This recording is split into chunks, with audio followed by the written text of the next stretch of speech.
Good evening.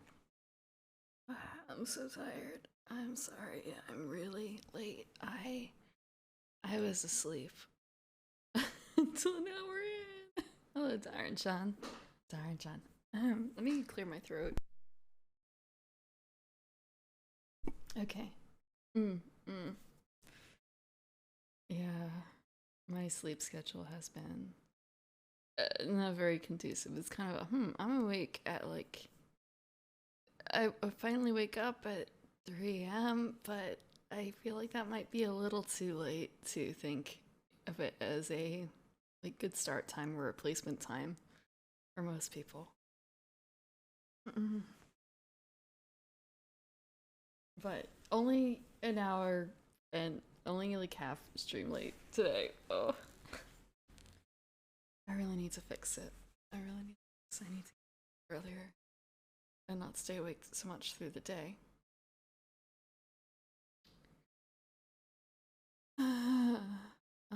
So today I was going to try out some of the other monsters in Horrified and see how they play out.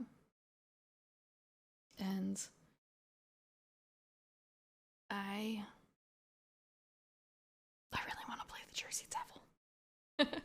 This is kind of a My favorites here are Jersey Devil and Mothman, so I think I'm going to play a game with them. I think that's mixing it up and having a medium and a hard monster.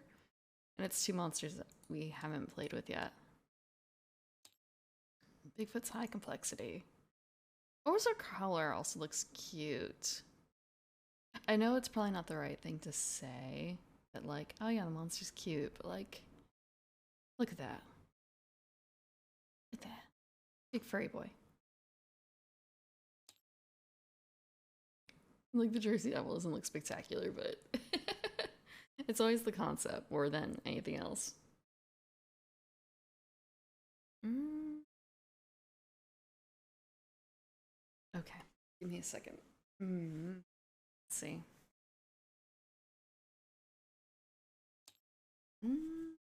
So where are the rules for Mothman?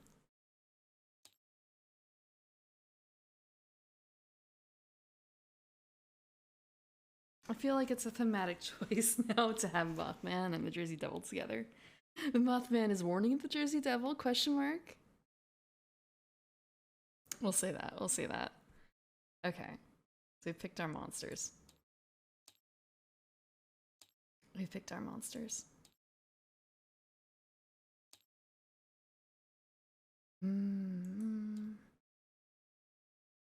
Okay.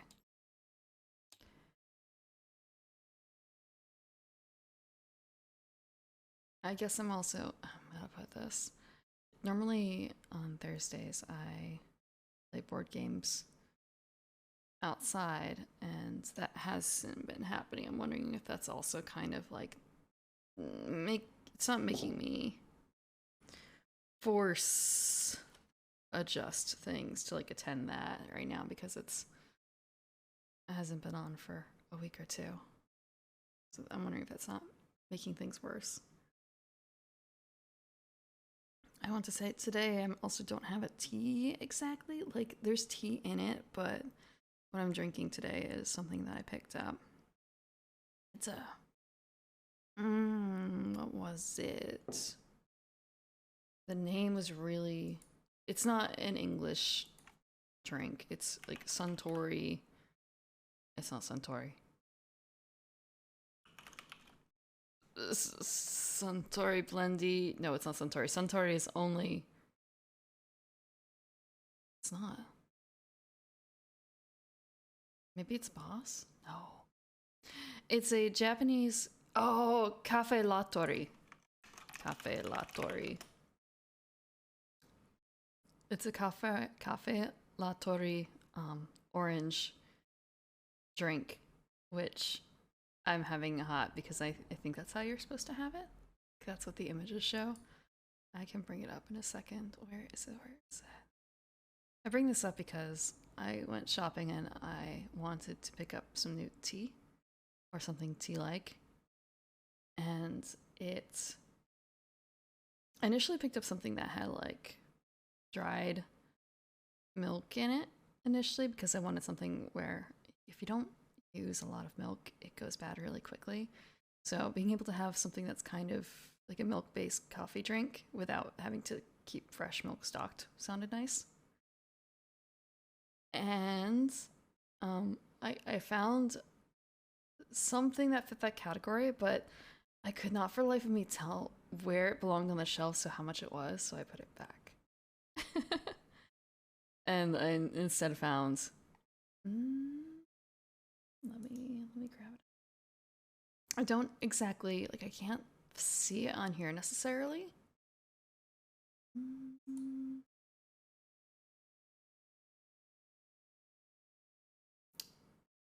Let me move that back a little bit. It's back. It is in here somewhere. What I'm looking for. Ah, yeah, that's too far back. But yeah, somewhere in here is the thing I was talking about. So it comes in like a little pouch like this. And you pour it in really easy. And the one I have is orange. Maybe if I just put in orange as well. Yeah, it's this one.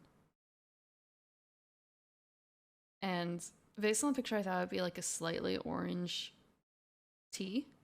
And it is like 95% orange. It's like dried orange juice powder, apparently. And there's some tea extract in there somewhere. It's like having hot orange juice a little bit. Which isn't necessarily bad, it's just not very tea-like.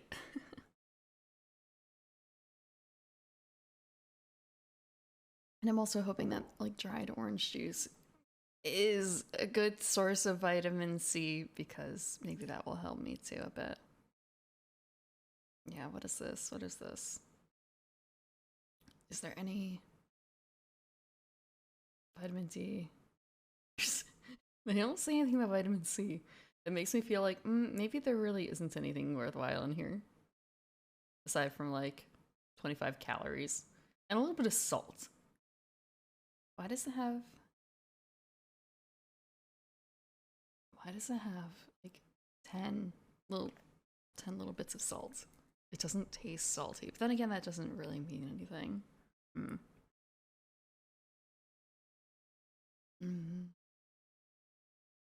Okay. It's monsters. And my hot drink. There's only I've had 3 of them and I haven't had it.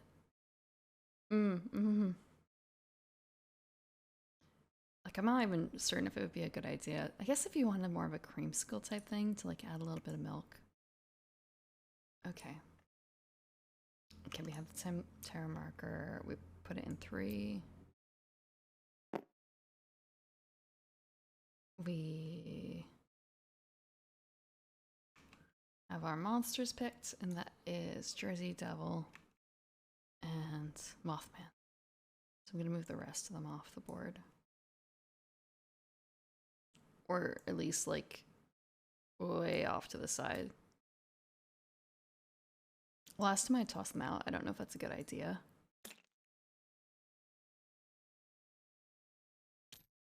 So you have a medium and a hard one.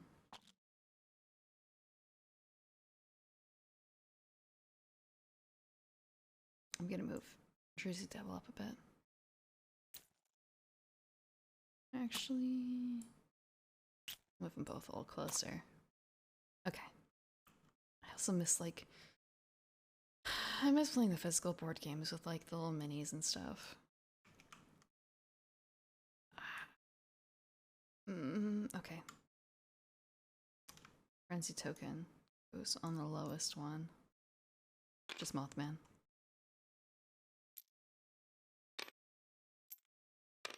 Okay.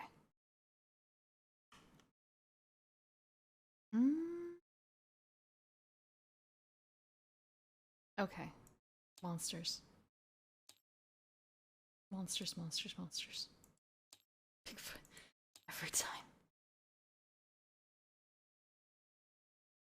Okay. Let's see. Mothman goes to the hotel. Wait, motel. I want to say... That's right. I wonder how many other, not printing errors, but inconsistencies we're going to find. 4 item tokens out of the item bag. Oh, that's discard. 2, 3, 4. Items with 4 different locations. Oh, this is nice. So the high school, the bait shop, stadium, and the sheriff's station. Sheriff's station, high school, stadium. I like how everything is... Oh. I didn't shuffle everything. I'm going to put these guys back. I'm going to shuffle everything. Okay. We're going to redo that. I'm not certain if they are in like any specific order. Or it just is what it is. Okay. I literally grabbed the same things out, so I'm going to assume that it's just a bag of stuff? And it's not like they're the same category of item. It's a mix, so I'll leave that be. Okay.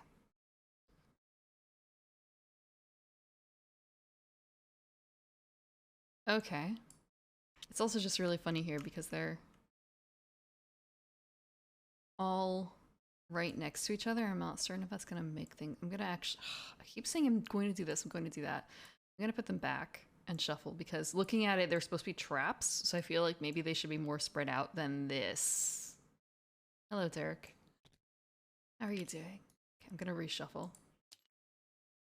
They get the same 4 items again. The mansion. Okay. I don't trust this game now. Like you shuffled, but you didn't actually shuffle. Gas station. Resort. You didn't shuffle the tokens. Okay, sheriff station, goat. Thank you for the head pat. Okay. Okay, so these 4 items are trapped, I guess.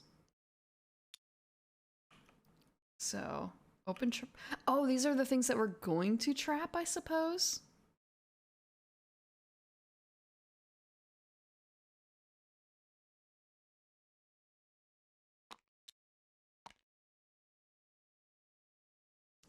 I want to say, wait, there's a... It actually does matter that there's a facing on the item tokens. I just thought it was kind of a funny thing that they were reversed. So we don't need to put them on the icon or on the items, I guess. You just need to put them on the same location, it sounds like. I guess one thing is I kind of wish that there was more space, but maybe it's a little different when you're actually playing in real life. The layering, it's not so bad of a problem. I like everything to be showing. Okay, so this just needs to be near the monster mat. Excellent. Okay. Real quick, reading over... Oh, you know what? I didn't even notice. I have multiple chat overlays. The hidden one.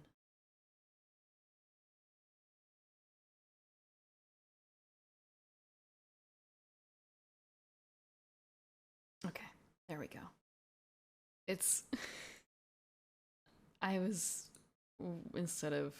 I want to say instead of streaming, but more of like... Since I was awake at a really bad hour for most folks, I worked on things for Saturday instead. So there might be some vestiges of that lying around.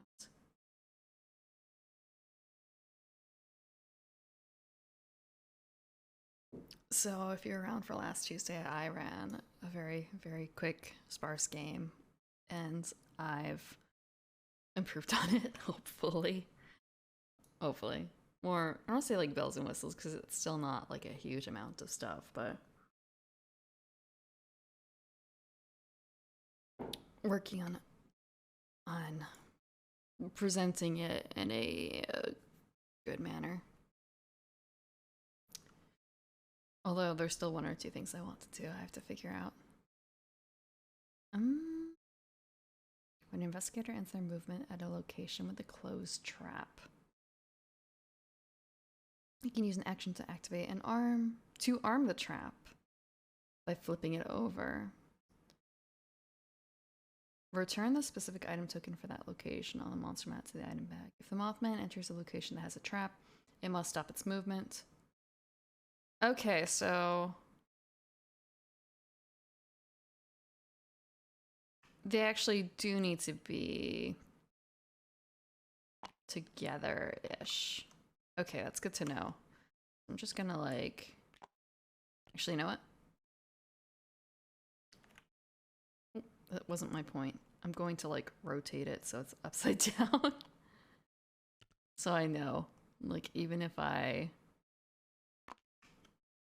end up moving it.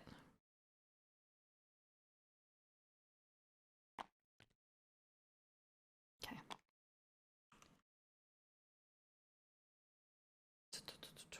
Defeat, slow down.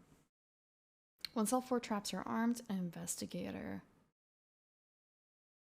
may attempt to use the defeat action. Mothman and the investigator must be at the same location, and that location must have an armed trap. That investigator may defeat Mothman by spending yellow items with a total strength of 10 plus. Wow, okay, so that's where I really should have busted out the investigator. But at least he can use multiple yellow items. So I guess if we come in armed with like a rifle and a pocket knife, we still need one more thing that's yellow. What do we have in here? There was something that was yellow, wasn't there? It's a goat. Goat. Yeah, we didn't have any yellow items yet. Okay, power symbol. When a power symbol is rolled during Mothman's attack, check to see if the eye of the Mothman token is on the board. And that's this thing. Looks so weird. How does he look? Does he look like this? Does he look like this? Or does he like side blink? Or have a big nose that blocks the eye a little bit? He's a sad Mothman. When a power symbol is rolled, okay. If it is, ignore any hits rolled and move Mothman along the shortest possible route to the location of the eye, ignoring all traps. There's a tie for shortest route. Mothman will move along the route that has the most investigators and citizens. So, flyby. If Mothman encounters any investigators or citizens along that route, they will each take 1 hit per power symbol roll during the attack. Ah! So he kills civilians in his way, sort of by accident. Okay. So when does the eye get onto... I'm guessing it's cards for his events, like... the eyes. Yeah. It feels kind of weird to be like, yeah, I'm not reading a page until I have to, but this is only Mothman that we're talking about here. Next time we can add... Next time we'll play on a horror... Well, actually, I suppose it depends on how this turns out. When it comes to, like, how is playing a medium and a hard on solo? Is it good? Or should I play the next 2 high complexity critters?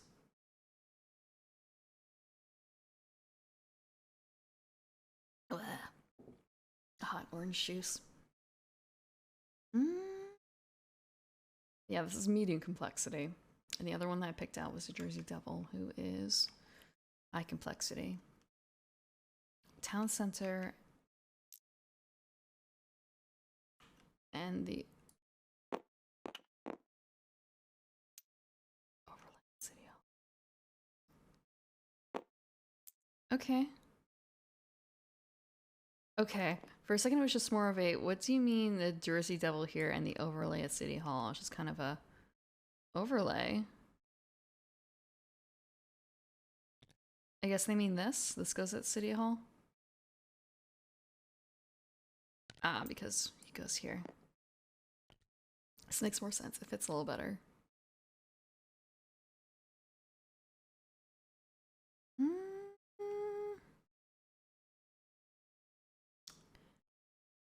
Okay, we have to look at the monster deck.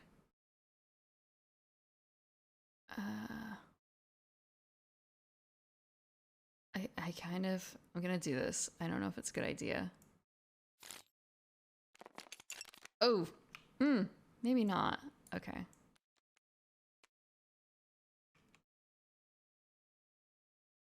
Okay. We have to pick out the ones for the people.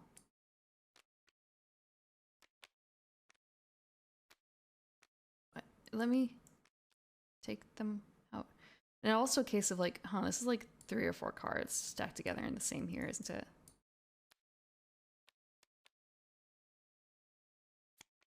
Okay. Yeah, that was not a good idea on my part. I guess I've learned.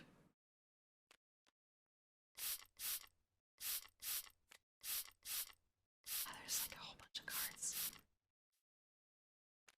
Okay, you know what? I'm just gonna like... Okay, I'll have some odd orange juice. Thank you. Thank you.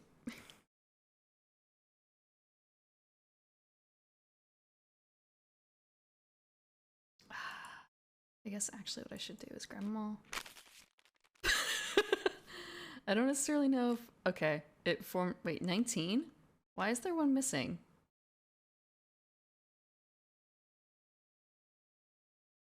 What happened?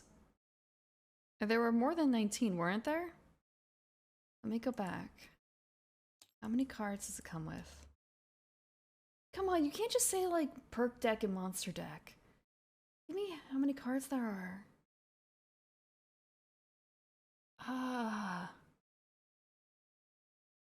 Did it fall into the trash can? Yeah, actually, they did. I think some also happened in here. Yeah, a bunch of cards actually fell in here. You're right, thank you.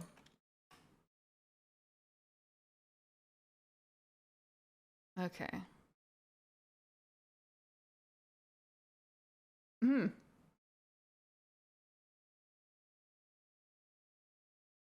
What do you mean I can't do that in that? How do I not... Oh, because I still have this on.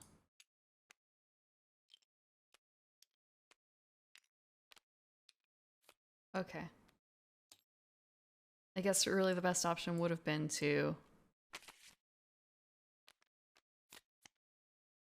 Okay.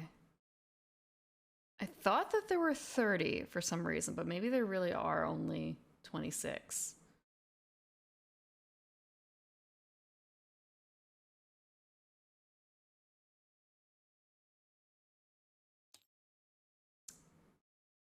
I suppose part of it is going to be... Do I get 13 citizens out of this? I want to say that... Oh, because some of these are like multiple cards in one. Like, look at this. It looks like... Okay, actually, I suppose it's a case of... Is it actually having an issue? Or is that just the way that they ended up being rendered? For reasons. Oh, you know what? Citizen cards are labeled.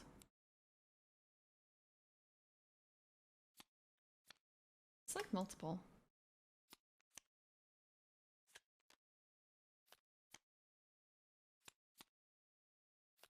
I would say I should be counting as I go, but I can also... Yeah, there's only 10 in here, so I feel like I'm gonna reset actually, because we haven't done enough. Okay. Configuration? No. Okay, you know what?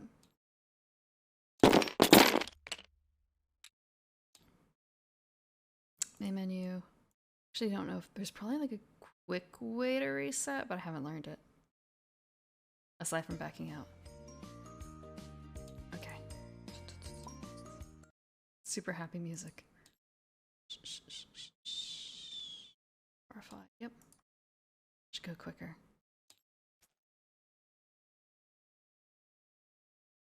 Yeah, there's 30 monster cards, so I don't know what happened to the others. Where's the button? Okay, it's still loading, that's why. Okay, we're gonna shuffle everything. Yeah, Tabletop Sim is got some wonky music. And also the people who make these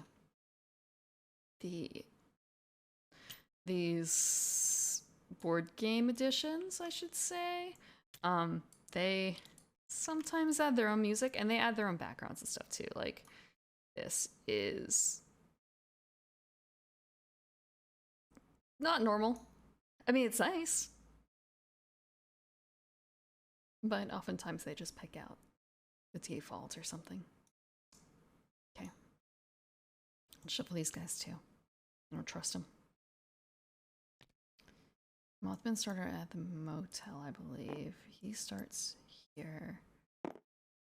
This starts here. I got a gas station token. And a campground token.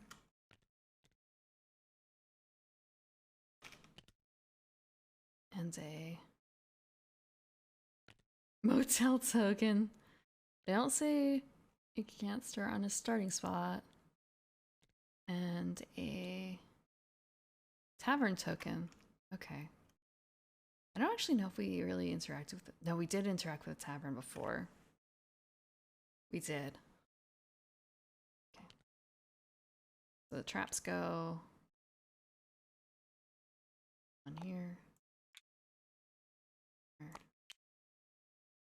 One here. And last one is the campgrounds. Okay.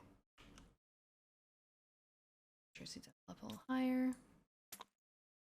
And so the problem was here, I need to search and pull out citizens.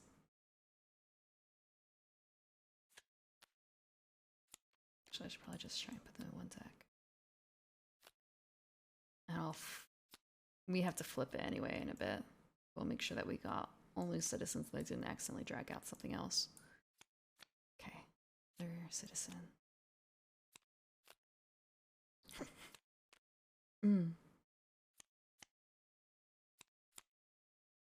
I've been digging through a lot of my older music actually, trying to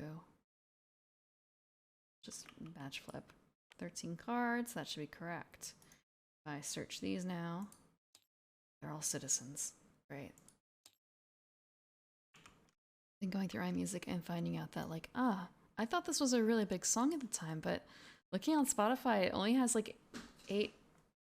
Okay, maybe I don't know what all the things on Spotify are for because they're not labeled.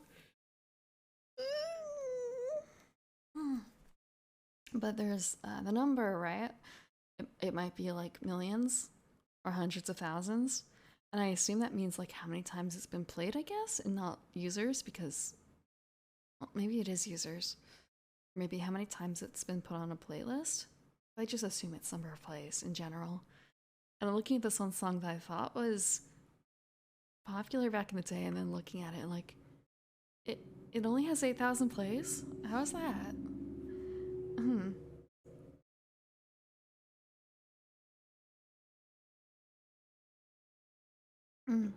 So just kind of okay, I am not going to find a karaoke version of this song out there. I have to make that myself, I think, if I ever want to sing it. That would actually explain quite a bit, now I think about it, when it comes to trying to find that song in some locations. I don't really have a sense for how big some artists became, or were. Let's see. Yeah, we had Mothman on before, I think. Yeah, we had the Chaps done. And then there was another song that's been playing a lot in the background. Like Spotify thinks I'll enjoy it. And I finally looked it up because it's not in English, it's in Japanese, and realizing that, ah, is Spotify was not wrong, but also more of a, why is this the popular song when there's another one on this same CD, I suppose, that is literally the opening of an anime? Why does this other song have like a million listeners and the other one have like not even 500,000? Mm. Okay. So we have our 13 citizens. Oh, we have to spread them out? Okay, I guess that's why we have enough space here. I wish there was a quick way to like... I mean, there is a quick way to splay them out, but I don't trust it anymore. I guess not unless I have like a huge amount of space. I'll just do it by hands. Can't trust computers.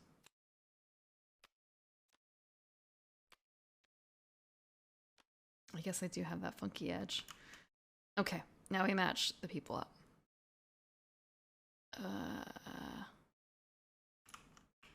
Can I? Excellent. And rotate them this way. And we can play match it, I guess.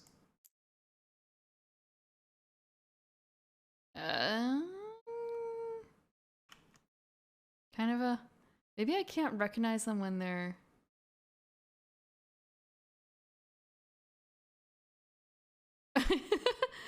I can't recognize people's faces when they are not, like, facing the same direction. Actually, you know what? I wonder if this is possible. Hold on. If I multi-select... Okay, that's what it did.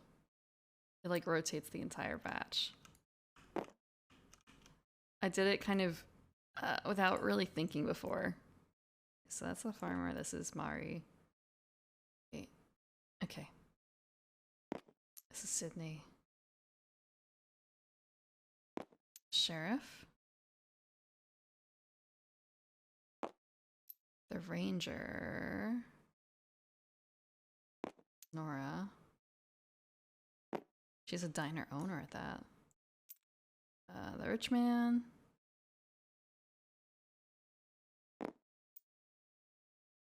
Yellow jacket. Is that a councilman? No. No, Melvin. Oh, he's the teacher. Okay. Oops.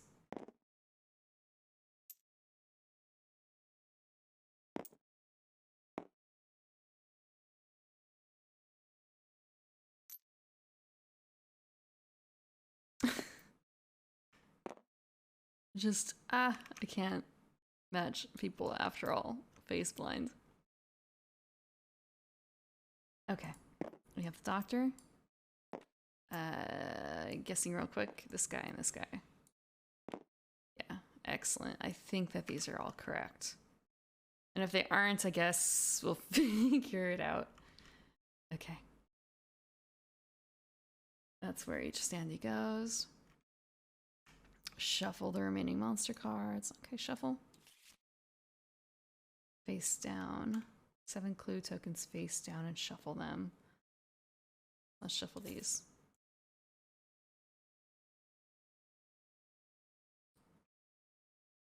Place 3 clue tokens face down on the indicated spots. Okay. So, that.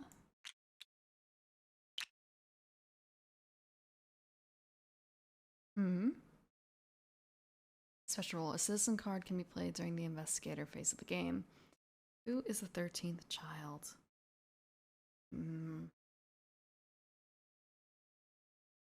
an investigator is at City Hall, they may use an activate action to play a citizen of their choice and place that citizen's standee as normal. Only one citizen can be played during an investigator phase.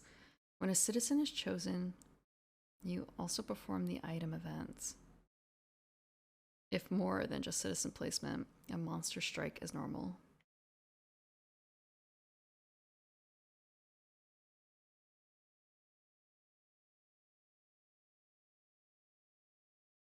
Okay. You perform the item, event, and monster strike as normal. Okay, 3 separate things. Before it was kind of like item events? Question mark? If you play a citizen and their card, you do not play a monster card from the deck at the end of your turn.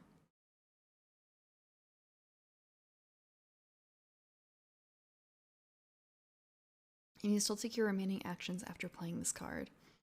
Whenever an investigator escorts a citizen to their safe location, that investigator gains both a perk card and reveals one of the clue tokens on the Jersey Devils monster map. So, extra bonus for escorting citizens.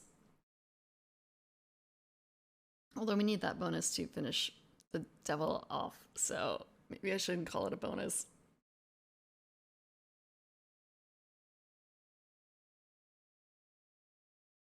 Each clue token reveals 1 clue to who the Jersey Devil is by highlighting an item in their portrait on their monster card.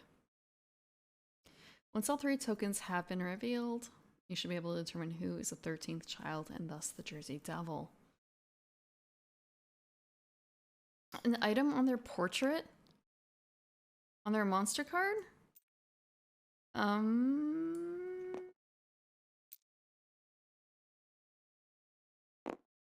Okay. I guess it's something like, hey, they've got a clock and they've got a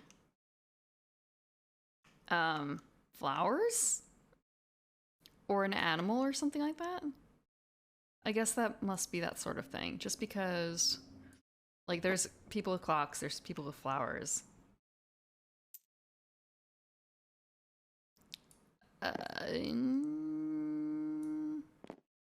Honestly, don't know what other things they might have in common, really.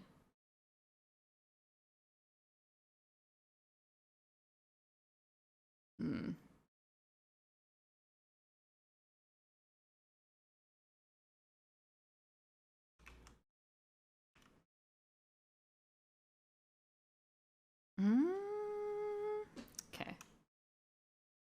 Guess we'll figure that out once we actually escort them.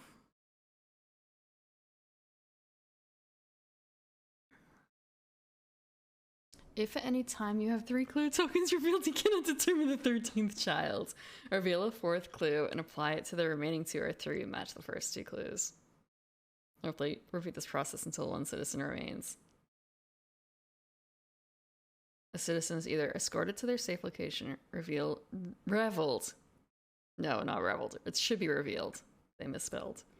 Revealed as the Jersey Devil or defeated by a monster cannot be replayed to the board. It's best to remove those standees from the play area. Leave their cards available so you can compare clues. Defeat, stop the madness. An investigator may attempt a defeat action once they've identified the 13th child. Both the investigator and the Jersey Devil must be at 13th child's starting location. Citizen doesn't have to be there, just the location is important. So 14 plus, but any color. So you can bring a bear into battle then. Okay. Once defeated, remove the Jersey Devil and 13th child. Sandy. Take all unplayed citizen cards and turn them face down and shuffle them. Okay, I think we have enough information. Even if I don't fully understand the rules for Jersey Devil yet, we can work it out as we play it a bit more. And it seems like, in comparison, Mothman's going to be... Not that Mothman is going to be easy, but Mothman is going to be easier to play. Okay, so we're done with the monster setup. All right, frenzy token. Mothman is frenzied. Okay, and again, like, who to pick for character? Who to pick? We can't pick the psychic, but she doesn't really matter. 5 actions. Sneaky jock. I feel like cryptozoologist is kind of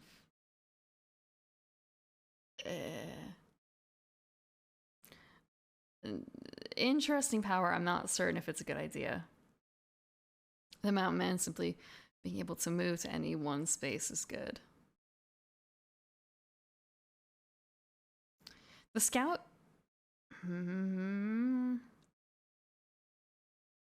Oh, they only get to move one location. So it's a... You get to direct someone from a distance, which is also really useful.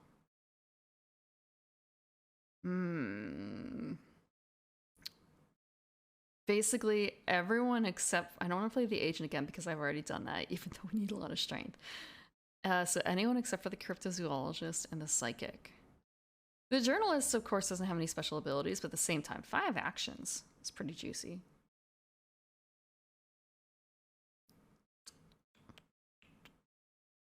Let's see. I don't actually have to do much item picking up this time. It seems like moving people is a good idea. Moving people is a good idea. I'm gonna play the scout. I will be the scout today. I'll place her up here. She starts in the campgrounds, which is where there happens to be an item. But they don't say that I can't pick up that item, necessarily. Do they?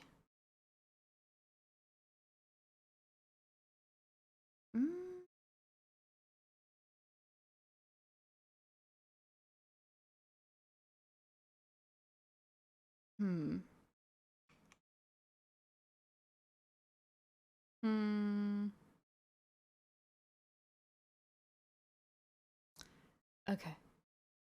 We picked our person. Sandy. We get a perk card for free. We get the ATV. Okay, the ATV is moving an investigator up to 4 locations, and it's the scout. She looks real happy. But her dog. For sure, dog's not the Jersey Devil there, because I mean, like, look at that face. Look at those eyes. Those eyes are dead eyes. Yeah. I was thinking the scout would be helpful. How it gets for, like, helping them along. Usually it doesn't seem to matter quite as much, but I think in this one it's going to be a bit more important. So, like, playing to the rules of the monsters a bit. Focus on the task at hand and not necessarily other things.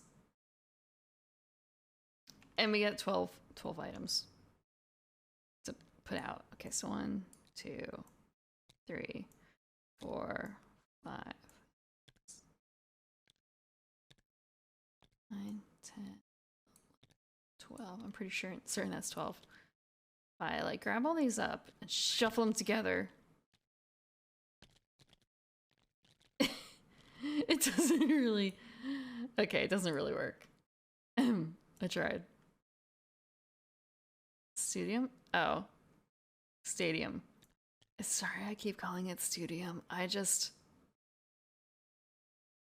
Okay, that's right. This thing has a police station token that police stations don't exist here. Okay, tavern. Diner.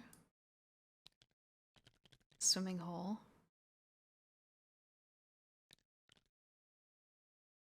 Ranger station pickaxe.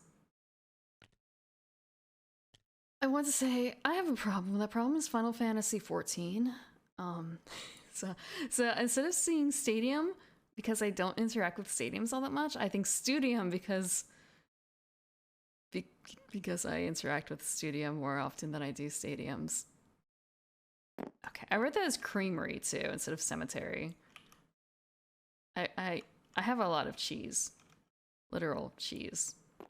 More than cemeteries, campgrounds. And a rifle at the bait shop.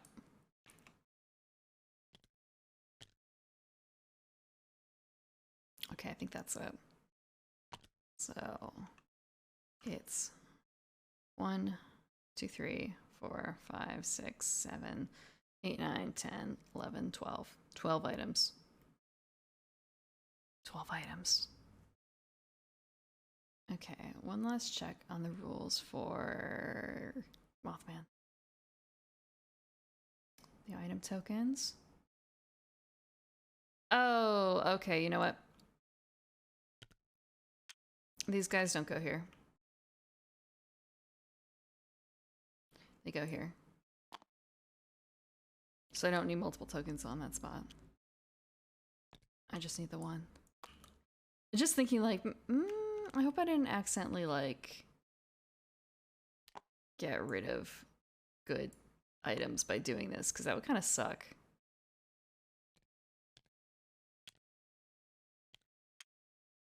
Like, I got rid of a bear. I hope there's more than one bear. Please say there's more than one bear. There's still one. Okay, it's this one.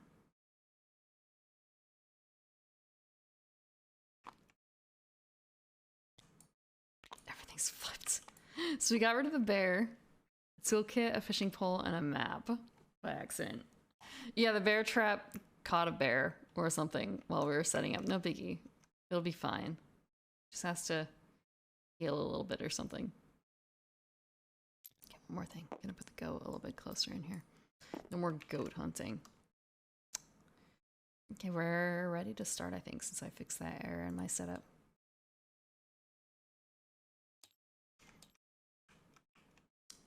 And normally,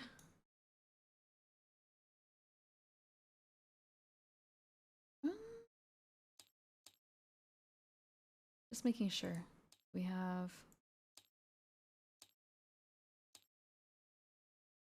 don't need to worry about anything here for Mothman too much. What we do need to worry about is this.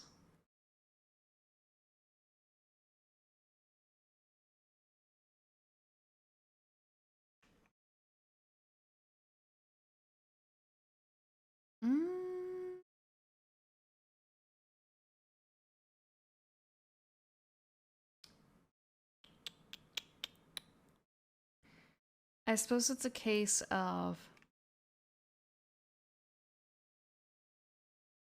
is the special rule a case of, okay. I'm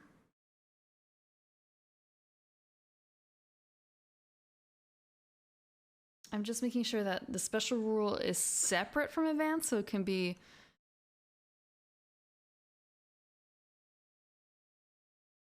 it can be done separately, or is it basically just re-emphasizing the advance? I can play it as if it were the advance for now.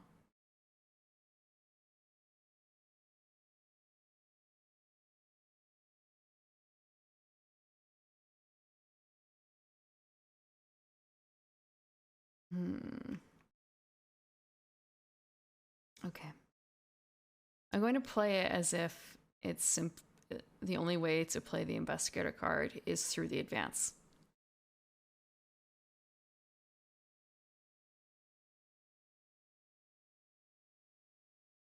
I think that is the safer, not safer option exactly, but like just like raw, I guess. Like thinking raw is a bit more difficult for the players as opposed to easy.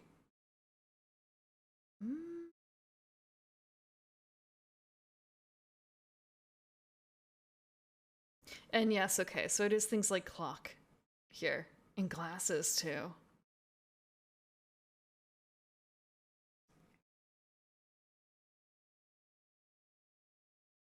I suppose that's why it's sometimes a problem if you have too many really generic clues. Okay. So, first things first.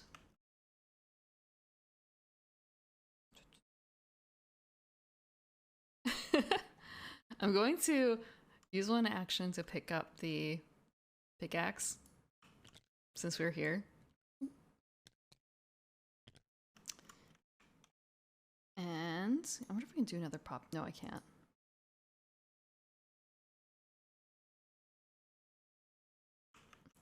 I don't think there's a limit on things I can do necessarily. I'm going to activate, or not activate, but I have to end my movement in a location with a closed trap.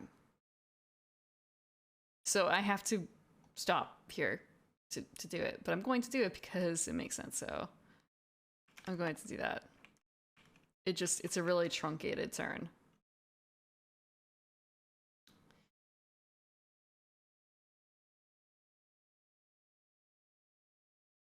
Okay, so this was the campgrounds.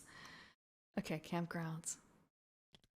The bear goes back into the item bag. Excellent, we get our bear back. Sort of.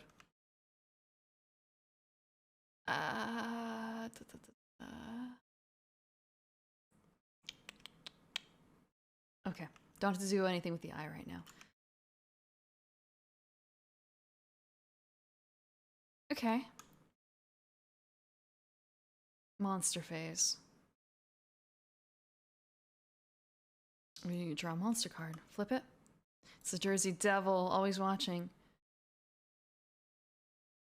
Okay, we don't have any citizens on the board though. So I don't know how that gets played out. And there's no item, so don't have to worry about that. I mean, like, if we count myself as a citizen, which I don't know if we technically do.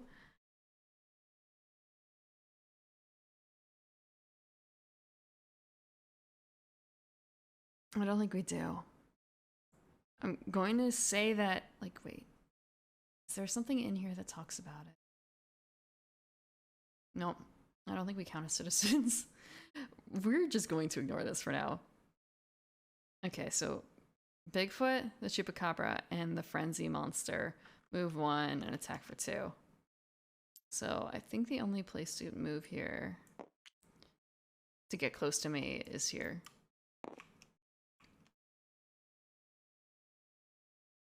And there's nothing to strike. Okay, time to get rolling. We have 1 arm trap. We have 4 movement. 1, 2.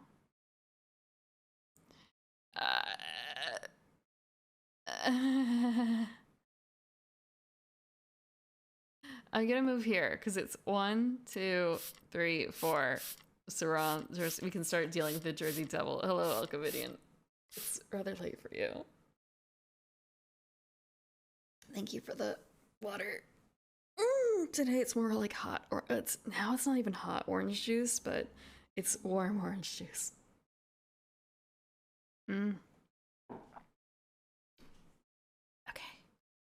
I really cannot tell that there's any tea in there. So we moved 4. And because of that, we have nothing left for the activate action. So monster time. Dead end. How are you doing? Any empty trails? Nope, we don't do that. We don't deal with the Banshee. Jersey Devil. Jersey Devil moves 1 and attacks. Oh shit. I'm right there. I was thinking so much about Mothman, I forgot about this Jersey Devil. We might go to the hospital for the first time. We might see that mechanic in play for the first time. Okay, so move 1, attack for 2. Okay, we're gonna discard our pickaxe. I'm pretty certain it goes in discard. Let me check. Like when this happens, because some of them it was like remove. Some of the cards said remove. So in our case,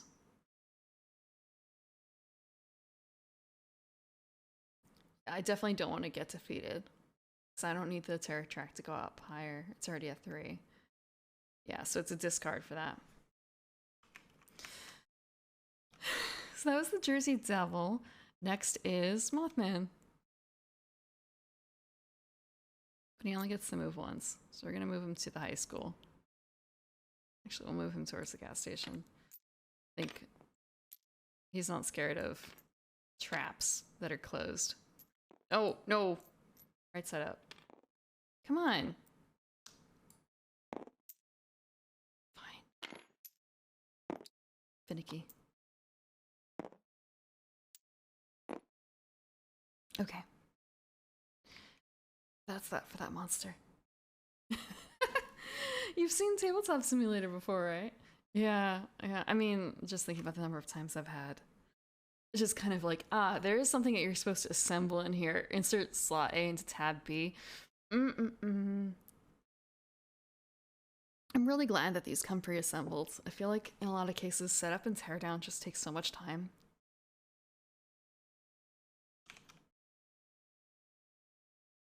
What would happen if the terror gauge... Oh, I didn't move it up properly. Well, past... Nothing happens as the terror gauge goes up officially, but when you hit 7, the game's over. Everyone in town is too, like, fucked to do anything about anything. And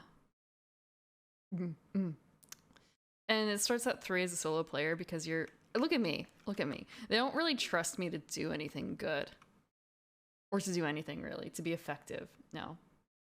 Is that 7? No. It starts at 0, moves up towards 7. The solo play starts at 3. Again, solo... I guess they thought it was too easy. Which is why they started halfway up the board. But this is already off to like a much, much worse start than it was with the previous game with the 2 easy characters and the agent.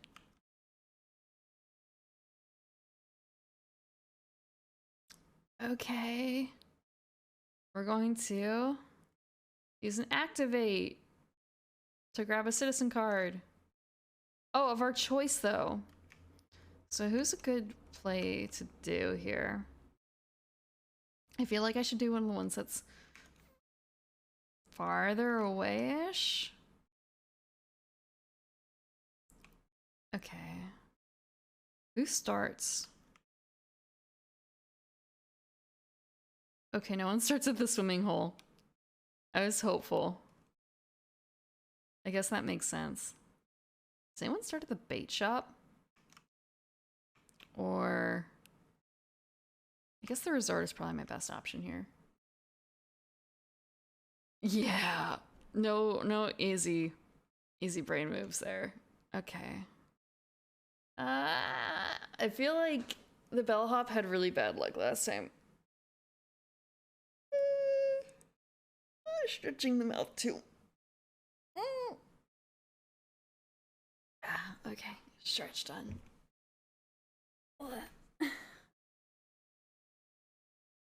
Stretch done. We're going to give the bellhop another chance at life this time. She is going to go from the resort to... Where does she want to go, actually? The motel. Okay. That can be done. Can I crack my toes? I can, but you can't hear them because they're all the way down. And I don't want to put my feet up on the desk. That's kind of gross. Like, with the way my mic is situated, you wouldn't be able to hear it. But I can crack my toes. I can't... I can crack one ankle, but not the other. I want to say... I would say I don't understand it, but it might have to do with maybe having injured it in the past.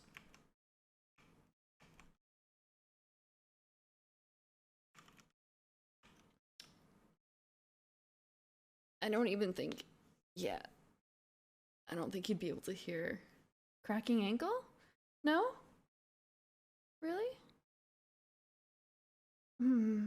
Maybe it's more like a feeling of having cracked, even though there's not noise.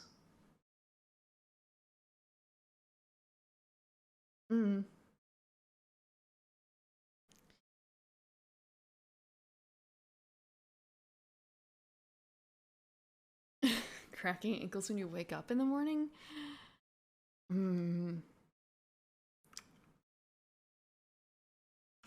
I want to say, I feel like... I don't have very good sleeping positions because I have cats that I do not evict. So it's honestly a little bit of a problem. Like waking up very stiff because trying to sleep around cats. Or having to be in a very tight position because there's a cat and like the cat is fine this for sleeping position, but if I want blanket, if I want to stay under the blanket, it might be a problem, you know? And like I can't move the cat on the blanket, but my feet are cold, so I have to like scrunch up. I'm not going to evict them. I guess that's one of the nice things right now about Contessa, that she doesn't do that, but she doesn't come up on the bed at all.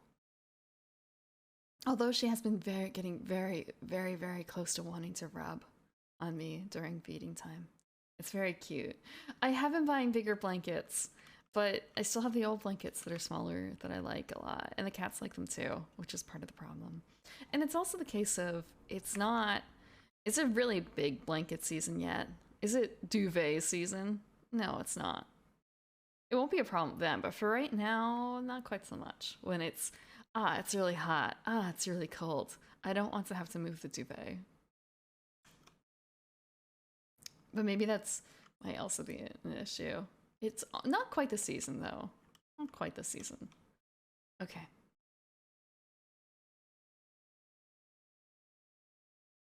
Okay, so we still actually have to do the other things too for Sydney. Oops. 1, 2. Ooh, we get another bear. And we get a horse. Okay, horse goes to the mansion. The shovel goes to the cemetery. And this goes to the campground. And we just missed the bear. Oh, you know what? It's the bear that I put in. It didn't shuffle. No, you can technically do that, but it's no. That's gonna make a weird size blanket for one. Unless you start like cutting them apart, and then you end up with a smaller blanket overall than you started with, like in terms of volume. Because when you sew, you're losing inches. You're losing precious, okay, maybe not inches exactly, but like there's a bit of leeway that you need to add. Oh, I didn't shuffle the deck. Shh, we're getting a free bear. We're getting a free bear. It's Scout's. It's Scout's prerogative. Free bear. It's my right to bear arms. Literally. You're not going to take that away from me. Not as an American citizen. Not playing American monsters. I was gonna say, like, I'm playing the American monsters, like Mothman and Jersey Devil, and it's kind of a wait, but they're all American monsters. I want to say, like, Bigfoot is American, but at the same time, there's a lot of other ones that are fairly similar outside of America.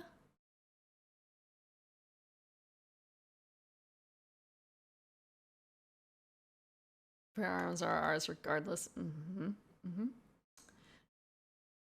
Overlapping the excess edges over the smaller ones. Yeah, it is America, the continent, because that's why we have the chupacabra. Or at least that's what they're probably trying to get at a little bit, except like looking at the map and it's kind of hey, it's, you know, the United States. With like tiny forays into like Mexico. But yeah, chupacabra over here.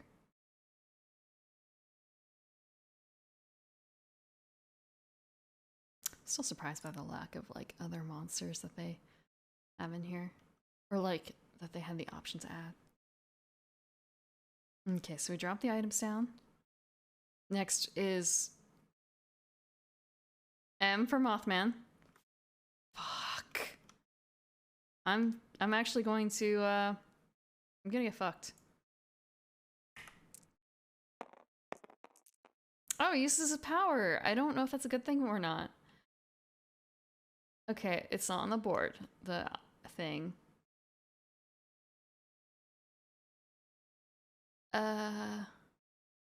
The eye is not on the game board. That means nothing. There is none. There is nothing. So nothing happens? Question mark, because it's not on there? That was really lucky. Okay. Oh, except he goes again. Oh, wait, actually. That was Jersey Devil. No, wait. Mothman just needs to move one. So that was his one for that.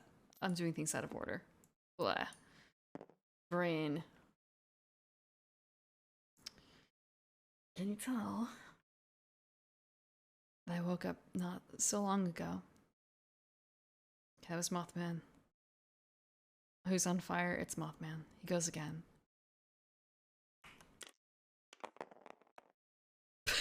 That was a really pathetic roll. You saw that, right? That was super pathetic.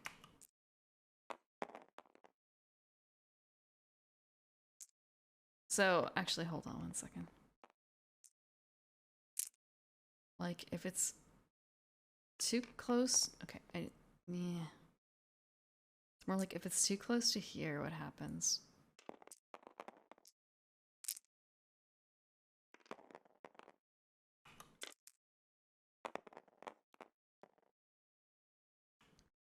Okay. I think the first roll was really underwhelming. Like, it really did seem like it was kind of fucky.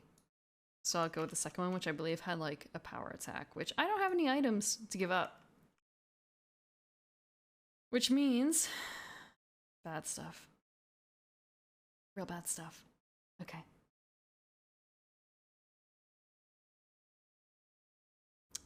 I was attacked. I didn't have any items to defend with. Yeah, they try and claim the Chupacabra as like a New Mexico, Arizona, Utah type thing, which is maybe not Utah. Might be too far north for that, or too far south. But yeah, they try and make him like that. And it's kind of a, is he really though? Is he really?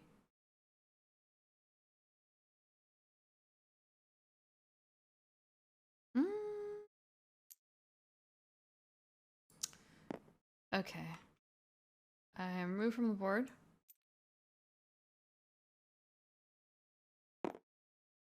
Terror track moves up a space.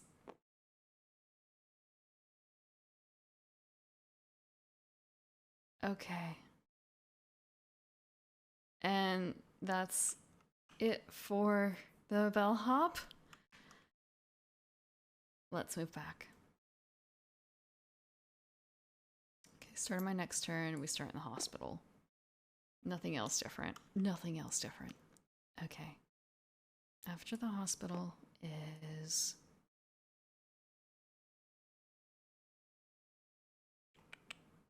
I suppose the danger here is that if I start moving people without being there to escort them, it's very dangerous for them. They have no protection. I'm gonna use my first action to move over here to grab these two items. This is really, really fucking bad, like right here. 2, 3, 4, because they're so close.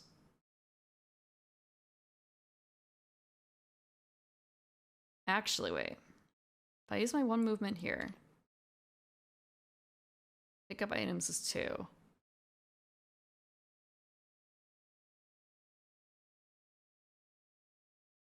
Okay, I think what I'm going to do is probably going to backfire on me.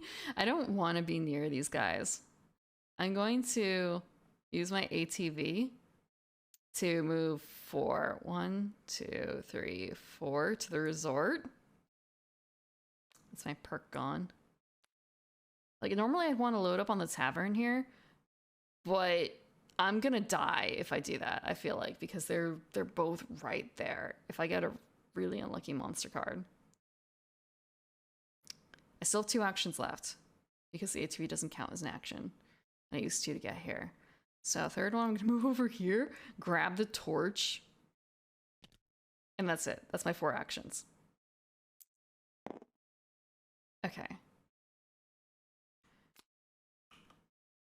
Like, maybe I should have grabbed the Mountain Man. Chupacabra. Jersey Devil's the only one who goes off. But 2 items. High school. I want to see, like, where's my item hell? I guess before I had... Station. Before I had all the tokens from the goat stuff. And now I don't have that. There's not an overflow of items. Okay, Jersey Devil moves 1 and attacks twice. Jersey Devil's gonna move down here. There's nothing to attack.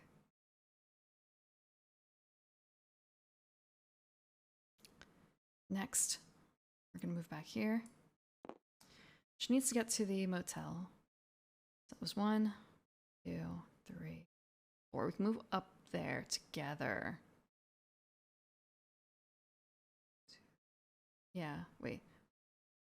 That's right, I'm missing 1 action because of the swimming hole. So we're gonna move up to the intersection together. 1, 2, 3.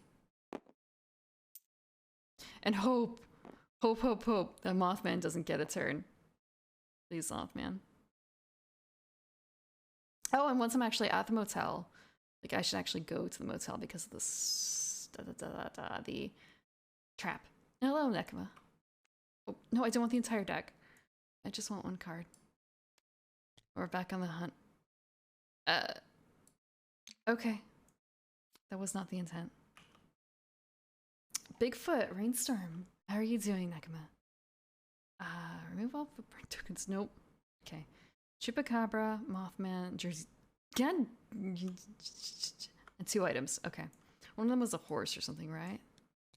The horse and another stadium item. The horse goes to the resort, of course.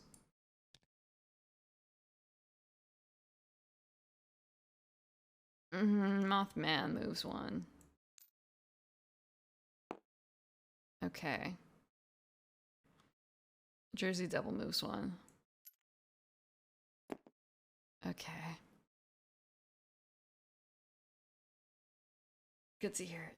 I came out of bed.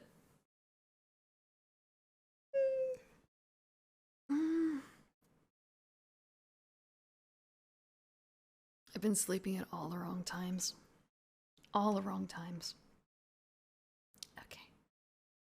So, we get to move with Sydney. Ooh, come on. 1 over here.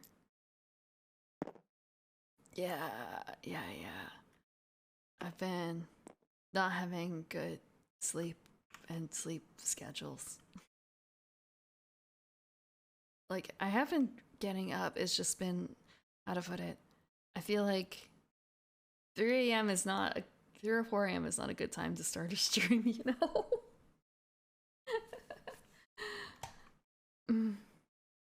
Like, maybe if I had done it at like 7 a.m. or something, but yeah, 3 a.m. I'm a night creature. It's just waking up really, it's like waking up at like 2 p.m., you know? For humans. And then it's, I want to say like after 8 hours or so, it's like, I just want to go back to bed. And then you push it, and then like I can make it through the day without falling asleep. I can reset it, and then no, it doesn't work. It doesn't work, and you end up trapped in the cycle. I think I was here to start at the intersection, right? So that was just 1. So that means that we get to deal with Jersey Devil. Jersey Devil. So we get a perk card, which is on the trail. 2 additional actions. You can go to sleep really late and wake up early, not sleepy. I also want to say maybe it's also youth. I feel like I could get away with a lot more when I was much younger, but every year it gets harder. Every year it gets harder. Incrementally. And it also depends on the other habits too. Mm. Okay, we got the perk.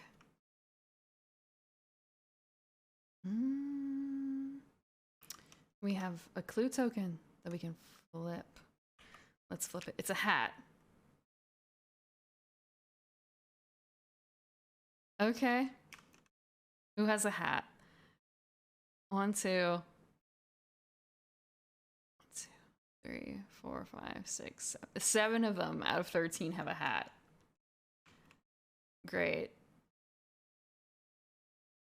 Okay, I'm glad that like you can't hover and accidentally see what the token is. I feel like that's a mistake I've seen in some places. But I suppose it's something that they would think about in this game because it's... I would say hidden information is important, but...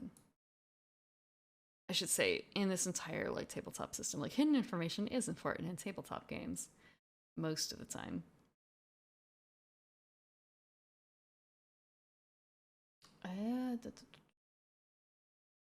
Okay. So we don't have to deal with anything else for that. Now it's simply time. Actually, so there's one over here. Oh, and Sydney leaves. Hi, Sydney. Glad you got a happy ending this time and didn't end up dead. So that was 1, 2, pick up, move back. I won't have enough actions to arm it then if I do that. I won't have enough actions to arm it. Also, I'm still pretty fucked if it turns out that they can move twice. If they move once, I'm safe. So I just have to bank on that. Okay. I feel really stunted by the short movements here. We're going to arm this trap. So that is the motel. Motel. Place it in here. I'm gonna shuffle before I forget. I used to, I want to say, there's a period in life where I was able to very easily hold a non-like nocturnal schedule. But I found that like because I was waking up at 6 a.m., I would want to go to sleep at 8 p.m. So it's just kind of a, is it normal for people to want to only stay up for like, I guess, 14 hours? Like really, really drowsy that early. But I suppose it really isn't a whole lot better than what I'm currently doing. Just the hours are shifted. Only wanting to stay up for like 12 hours and then wanting to go back to bed. And the weather certainly doesn't help. It really did.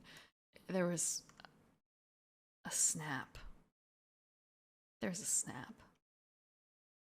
And I remember someone else posting something about like how, well, this was for human bodies, but I think it affects me just the same.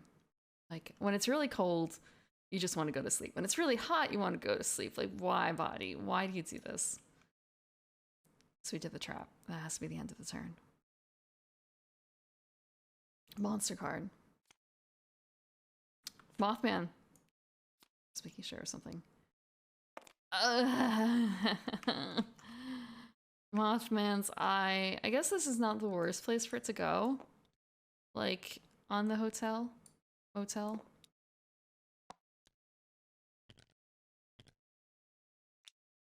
Because there is a trap there.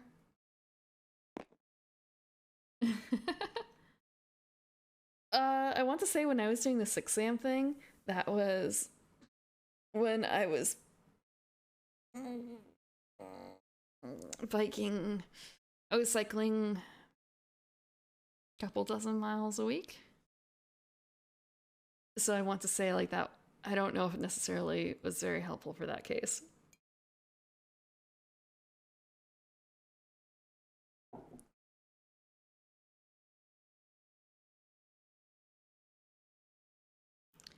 I was Yeah, yeah. I mean, there could have been other things compounding that as well, a little bit, but uh, no, it's not a bad suggestion. It was very nice being able to do that, but not quite so much anymore. Not in the same area and not in the same times. Not in the same times. Although in some cases it might actually be better. It's not a good idea in some places to go cycling during high traffic periods.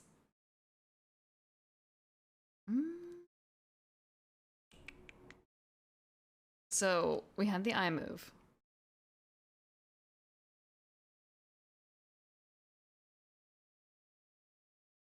But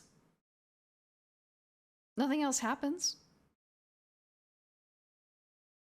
I want to say, did I place item tokens down? I feel like I didn't. I feel like I skipped straight to the Eye of the Mothman. Okay. Torch goes to the cabin. And goat goes to the campgrounds.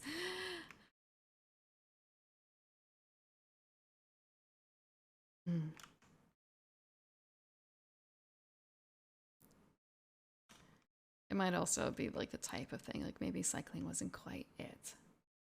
Or maybe it was just the, I don't want to say the amount of it, because there's certainly people who have done more and are just fine.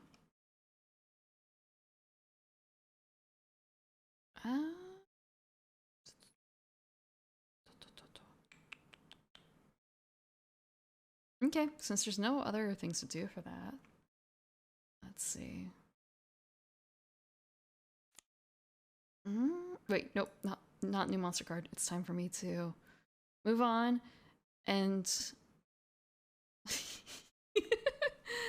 Jersey Devil's camping. It's not fair, and all the other things are within one spot. Maybe if I just go up to the campground to grab a wait one. I can go up to the ranger station and grab some items. I think that's what I'm going to do. No, actually, it might be safer for me to go to the campground because unless they can move like a... Unless the Mothman specifically gets hit twice. 2, 3. I'm gonna pick up the items. Okay. Unless the Mothman can move twice in once, which he can do, it's just chances are not very good. I'm safe.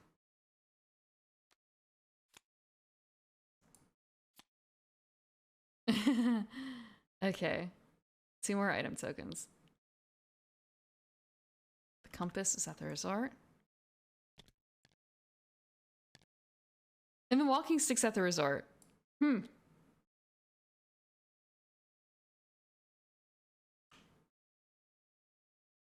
Okay.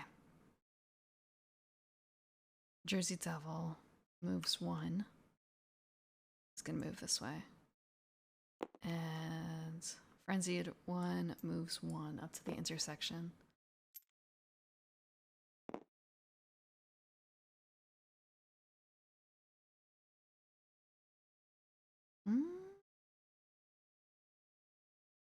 That's it, isn't it? Okay. 1, 2, 3. So I'm going to end up 1 away from either of them in every case. Unless I do on the trail. You know what? I'm going to do that. I'm going to do on the trail. 1, 2, 3, 4. We're going to use 2 additional actions. 1 to move and 1 to set the trap. That also benefits us in giving us distance. And we get to do the tavern at the end of the turn instead of in like cutting off our turn horrifically.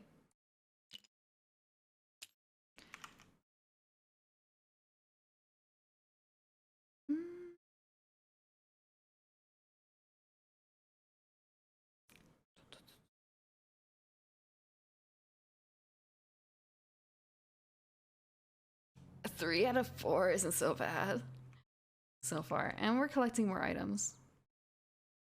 Okay. Rainstorm. And we have 10 turns left to finish this. Mothman and Jersey Devil both move 1.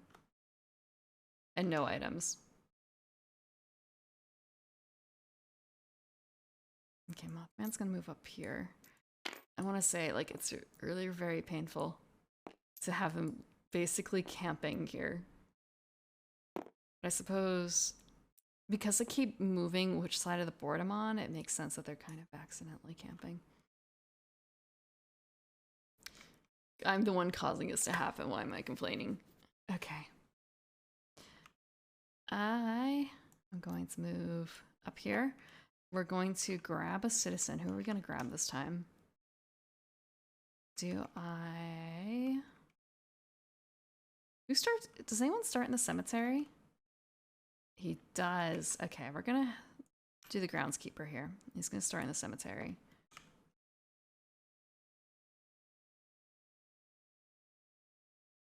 Three items. The tavern. The gas station.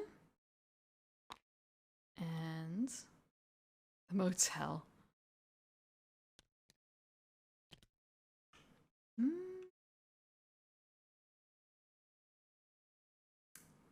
So whoever's on fire. Mothman. Mothman, it is move 1, attack twice. Oh, he was on the gas station. Or other, attack with 2 dice.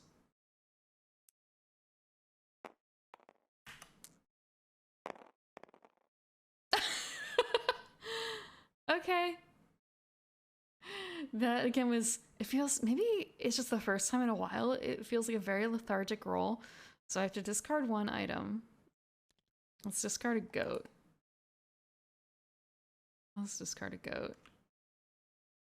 And the power, because we actually have it in play right now. It's on the board. Oh, ignore any hits rolled.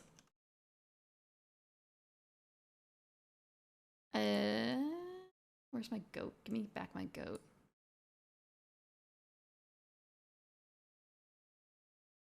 Give goat. Oh, because that was there. Ignore any hits rolled. This is why you read directions. This is why you read directions.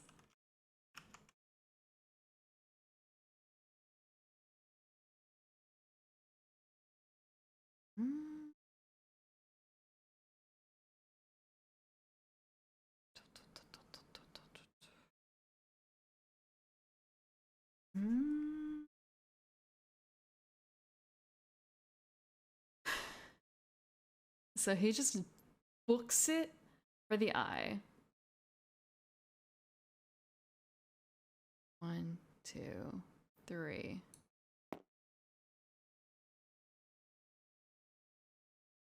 One hit. Okay, so I do actually discard my goat because I'm in the way.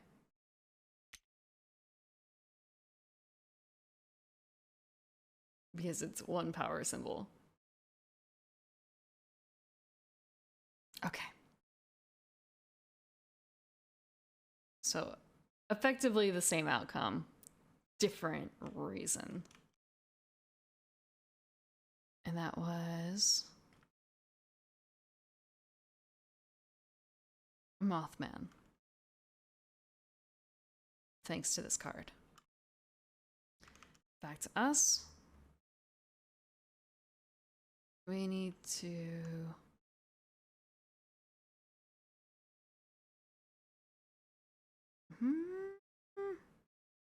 Where does he go? He goes to the stadium. 2, 3. That's not very far. Like, it really isn't that big of a distance when you think about it. Okay, 1, 2. Actually, if I pick up this goat. Okay, so if it's 1, 2, 3, 4. Yeah, we're just gonna collect a menagerie of goats. I want to say or there's nothing wrong with like keeping a bunch of goats around, is there? For this purpose? Okay. End of our turn. Okay. It's kind of a wait. Why are there still 10 monster cards? I guess because I was doing one of these instead. Okay. The Banshee. 2 items. General Store Point. It sounded really bad. It sounded like a lot of things that just got messed up at once. I hope it wasn't. And a rifle? A horse and a rifle at the mansion. The Banshee, Chupacabra, and Mothman. Okay.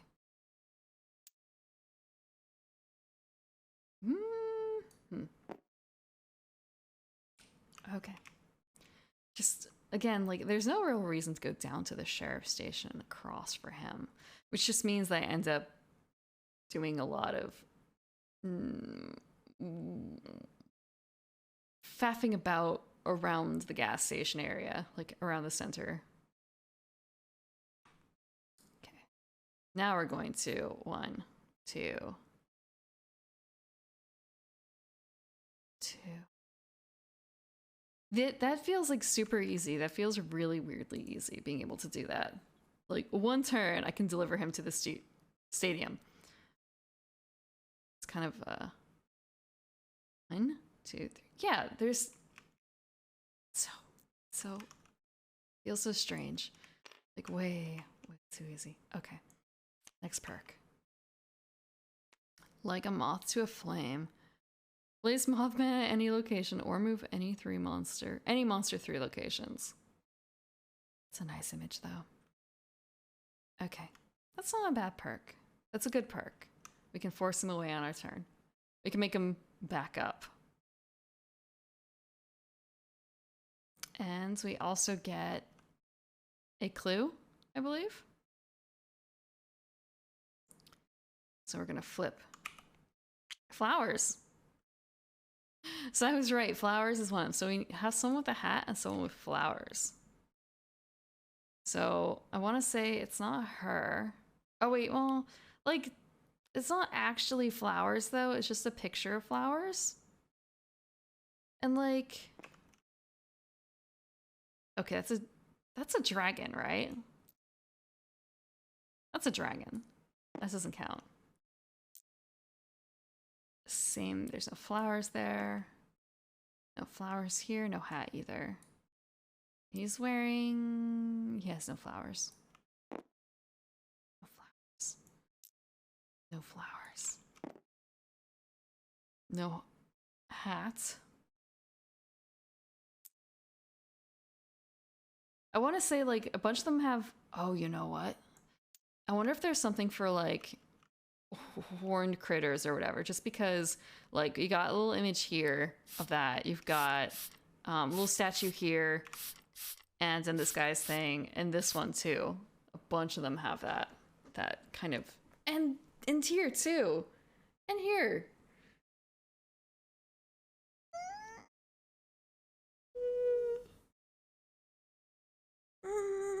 Okay. Stretch. And last of the OJ. The hot OJ. Okay, I lied. There's still a tiny bit left. Thank you, Nekama.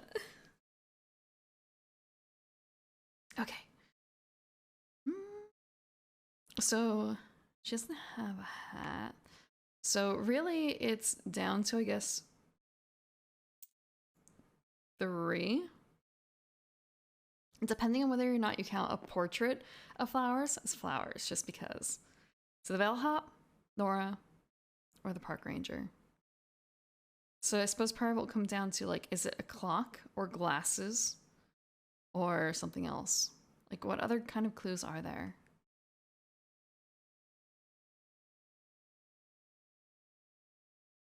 But really, I can't say anything that differentiates the bellhop and the park ranger from each other.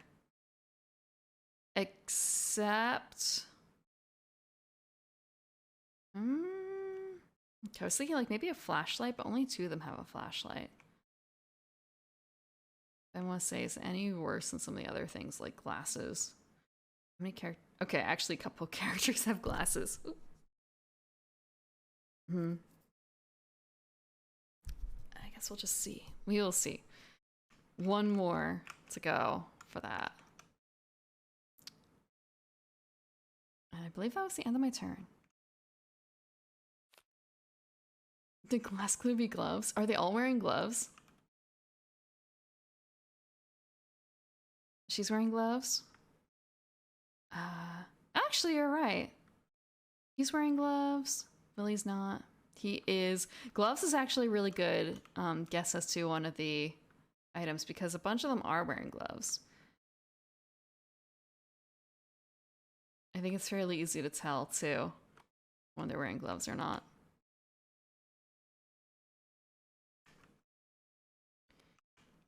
Okay, so I drew Mothman. Oh. Okay.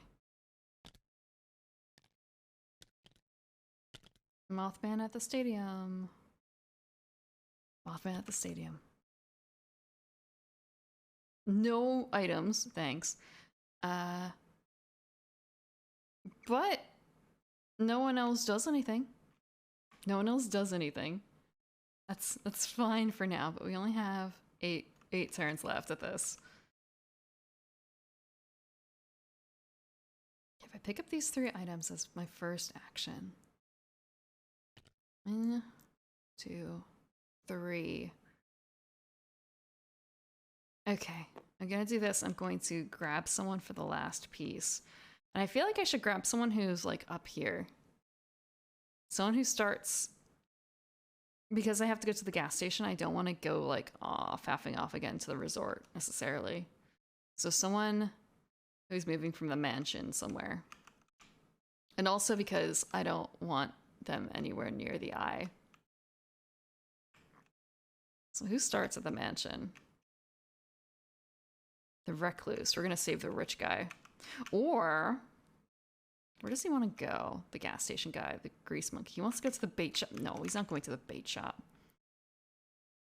He wants to go to the hospital. 1, 4. Okay, that's fine. Versus like Gus to the bait shop. 1. I guess they're all like one good turn away. They're all 1 turn away. I suppose it's also a case of like, who's going to be doing actions then? Okay. I think that this will be fine because we have control over what happens. So it's Mothman, and it's going to be Mothman twice. But he only moves once, so he's only going to move up to Jersey Devil spot once more.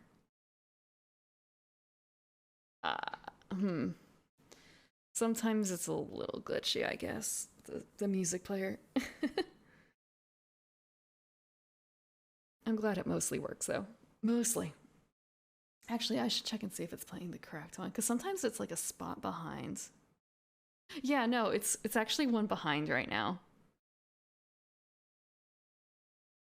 I'm not certain why. Because like right now is not outside winter chill. Right now it's always late. What if I do this? Now this is outside. Okay. What's it doing now? Now it's always late. Now is always late. I don't understand why it messes up a little bit like that. Or rather like, fetching data at the wrong time or fetching at the wrong state.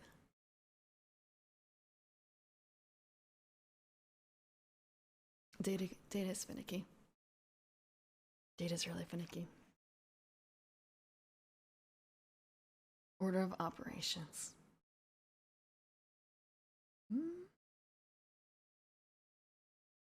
I was looking at Twitch integration, Twitch plugins and stuff. I was just kind of, how hard would it be to make something that does this?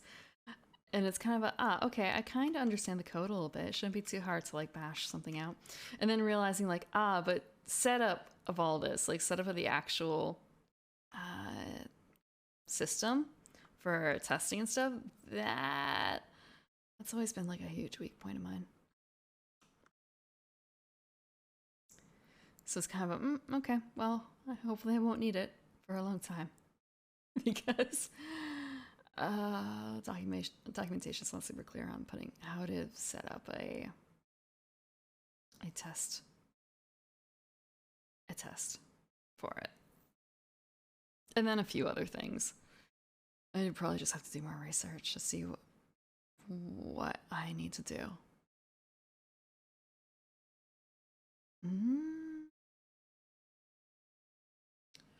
Right, and I didn't have to worry. I'm trying to remember. I think that the end of our turn was... Oh, we haven't even finished setting him up, have we? Recluse, we haven't even started. 3 items. 3 items. We have... Town Center Pig. Walking stick at the motel, I believe that was. Let me just double check, yeah. And fishing pole at the bait shop. That makes sense.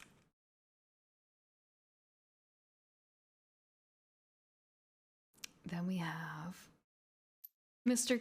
Cash at the mansion.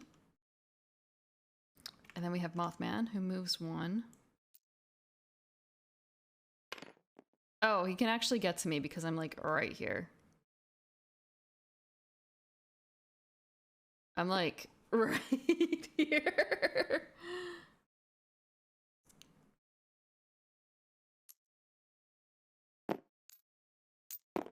Yeah.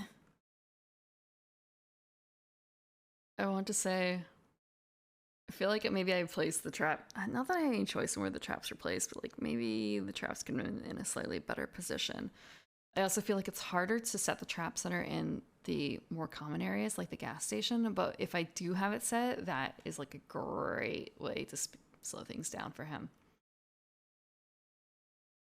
I just have to actually take the chance, which I think I can afford to do now with all my items.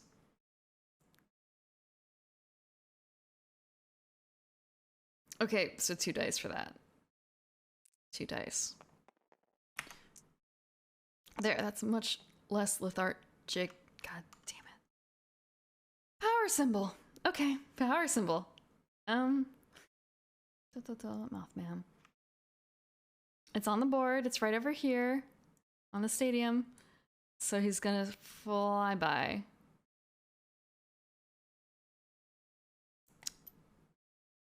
He's on the stadium. And I take a hit. What is the lowest? Oh, I can give him a set of binoculars. Binoculars. Okay. So a really dicey beginning here. Really, really dicey beginning. I only have 8 monster cards left. Okay. I think that's it though, because the first thing we did was move Mothman to the gas station. Second thing was moving him again and having him attack. And now he's gone. Off to the stadium.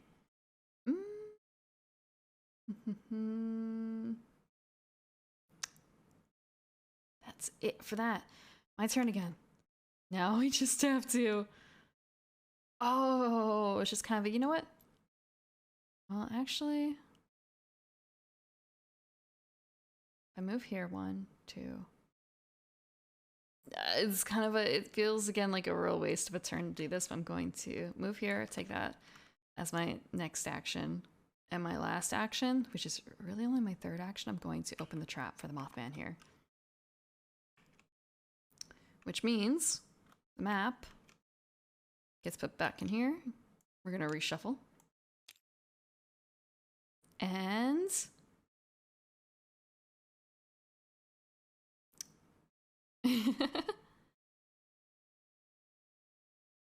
now we just have to lure him back here. And we need to have yellow items worth 10. So 5, 6, 7. Okay, we do...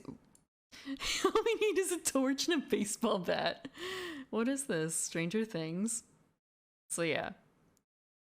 Oh, we need them to be yellow. But we have plenty of items right now, as long as we don't have to, like, trash them. And I guess we also have... We can force it. We can force it next turn.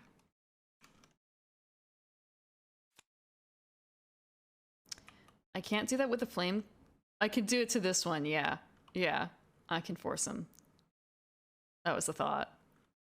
I was initially thinking, like, this is good for pushing him away, but as you said, thematically, we can lure him with the torch and this.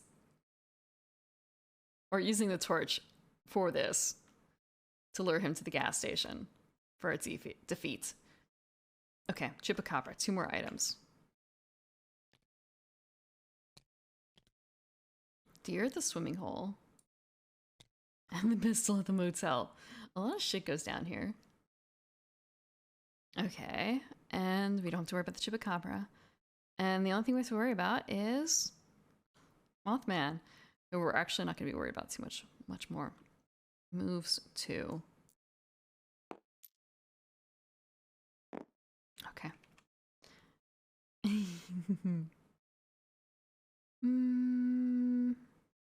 Okay. Next bit, 7 monster cards. It's Tabletop Simulator, correct. It's Tabletop Sim. There's only, I want to say, a handful of simulators. There is one that was suggested last week that was a digital one. Or when I say digital, I mean it was a website application that I haven't actually gotten to check out. I was sleeping.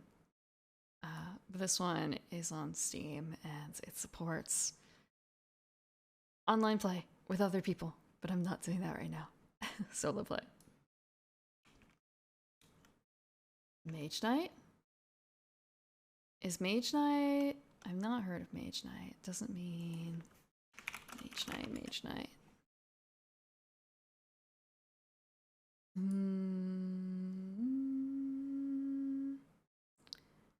Does it have its own standalone digital version is the question. Oh, it's from 2011. Okay. Is there anything else?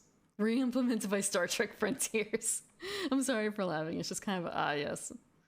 The slap a different IP on it move. Thank you for the follow, Senko Moon. It's possible that, like what I did here, if you have Tabletop Simulator on Steam, there is a workshop, and you can look through to see what people have made. They re-implemented it, yep. Using the same concepts and basic rules, but then they like slap a new theme on it. Yeah. Same thing here, like Horrified American Monsters is a re-implementation of a Horrified board game, which apparently has like Dracula and werewolf and stuff like that, and maybe probably Frankenstein in it, but I didn't see that one. I saw this one. I saw this one on Tabletop Sim, so it's kind of like, yes, American Monsters. That's good for Halloween, right? Not realizing that Horrified base game has a better theme for this time of year.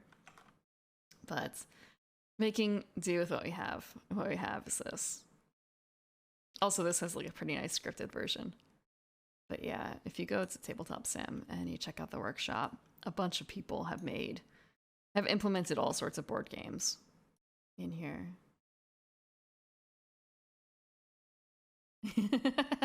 You'd be surprised. I want to say, like looking, there's a Darkest Dungeon board game, and they re-implemented another board game for it, or like they slapped the Darkest Dungeon license over a different board game for it. And I want to say, I've played the previous one, but not a huge amount. Let me grab up, what is it? Darkest Dungeon. Darkest Dungeon. What is the re-implementation of it? They say they don't have it listed here, but I swear it's like very similar to another game. It's very similar to another game in concept. Except it feels more complicated than it really needs to be. But I haven't actually played Darkest Dungeon, the video game, myself, so... But it definitely felt like a more difficult version of something, another game that I've played. What is it? What is it? What is it? What else have they put out? I'm wondering if part of it is they can't call it a re-implementation of something else simply because, like, they didn't make the original game.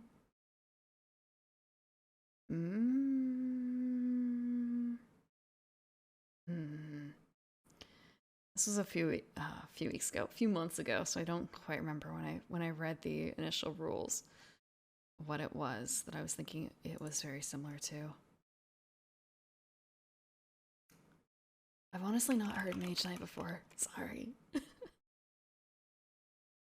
I'm trying to remember when I first started really playing board games. Guess 2014, 15 or so. And I guess maybe it was a little late for that. A well-designed card game where it's legal to print cards.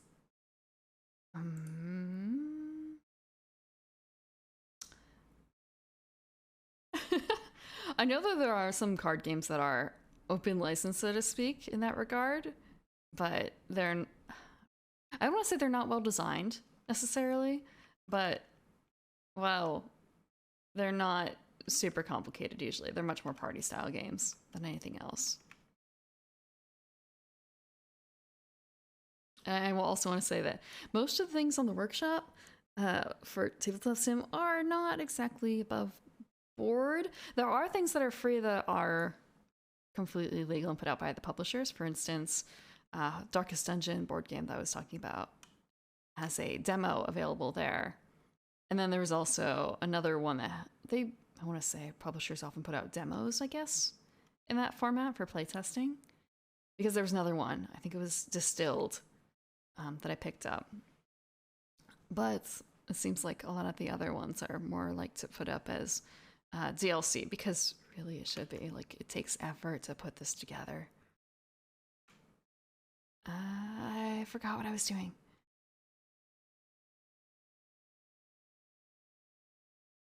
I think I finished this. I think I was about to start my turn as an adventurer, as a hero, as an investigator. Okay, let's see.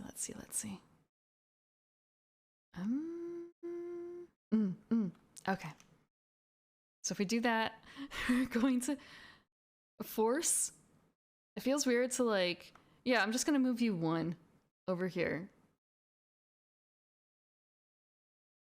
We're going to use this to force Mothman to come over one. Hey, bro. And all our traps are armed. There's nothing left. Wait, what was it? Not fast enough? Snap the trap. Snap the trap. And we're going to use the torch and the baseball bat to get rid of him. I'm going to set these aside because I don't know. Like, we spend, so I guess that's like a discard. Actually, I'll dump them in the discard. With the torch and the baseball bat, I guess, like, he's caught in the trap. We use the fire to lure him, then set him afire and start beating him with a baseball bat to get rid of him.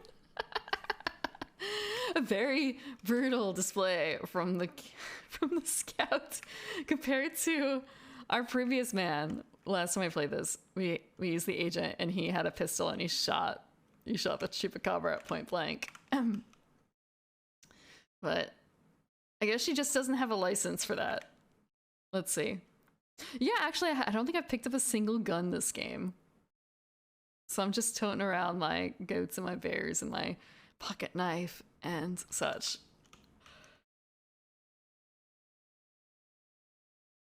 Set the bed on fire. I feel like that wouldn't quite do what I wanted to do. I think that would hurt me more than it would hurt the Mothman, unless we were to do something like, can you prepare wind like that? Like, there has to be a way to cover it in something that's fireproof, and then on top of that fireproof thing, put something extremely flammable on it, like pitch, basically. I think it would still structurally compromise the bat eventually, and it would probably hurt like hell to wield. But as you say, it would look cooler. So that is Mothman gone. Defeated. No more worrying about Mothman. Okay. Now all we have is Jersey Devil. And it doesn't say I have to do that at the end of my turn. I like how it says you may attempt to use a defeat action.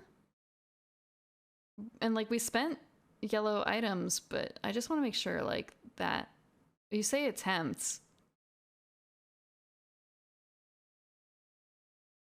It just feels like there should be a way to fail even if you have the stuff. And I don't understand how that could happen.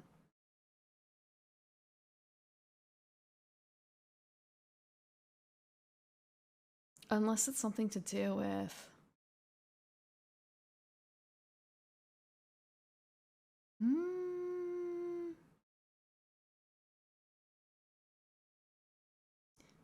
So for Bigfoot, you have to prove that Bigfoot is real. Okay.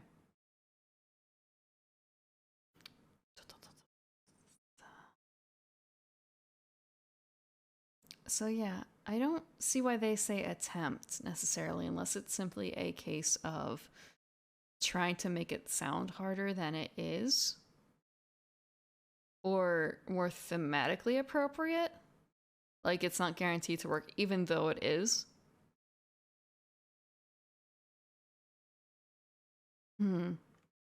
Maybe I'm misreading the rules. Maybe it is actually a little bit harder than that.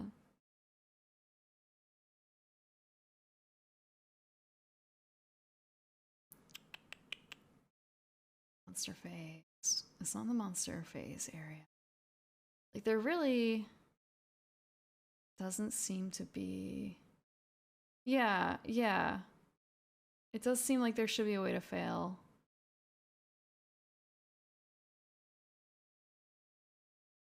Like, am I missing something?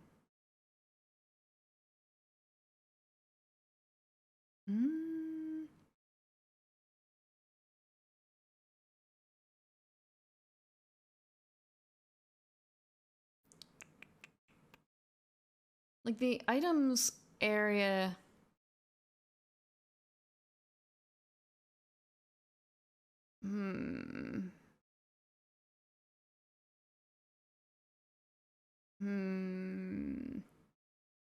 Doesn't really describe it either.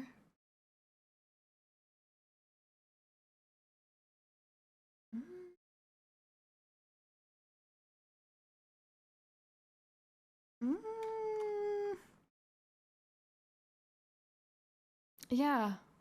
There's nothing that I could see that specifically talk about what it counts to spend items for attacks like this, aside from just you grab them and you count them as spent and you basically use it to pay for whatever action you're performing, and they go in the discard afterwards. So I wonder if this is another thing that maybe there's a little bit of errata on, or there's questions about it somewhere I can look up later. Okay, and because of this, we get to move that off. I'm also going to move off. You know what? We'll leave it there. So all we have left is Jersey Devil. That was one thing to defeat him, because the first thing we did was using the perk, like a moth to a flame. Second thing was using an action to defeat. So third action move over here. Fourth action move up to the ranger station. We're going to do that.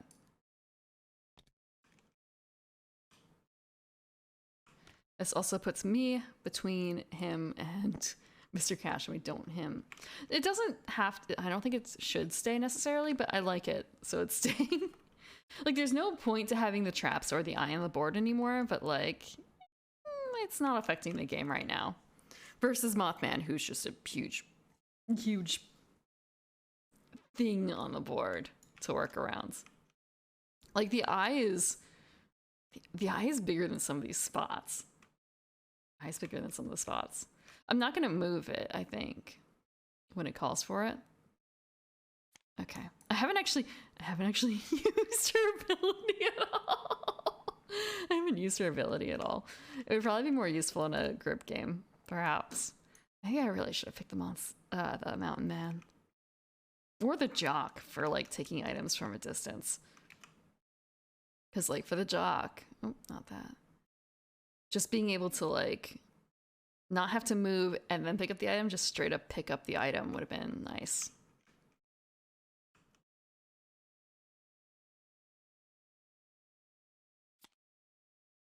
Okay, just making sure, like, did I grab out one? I think I did. I think I did.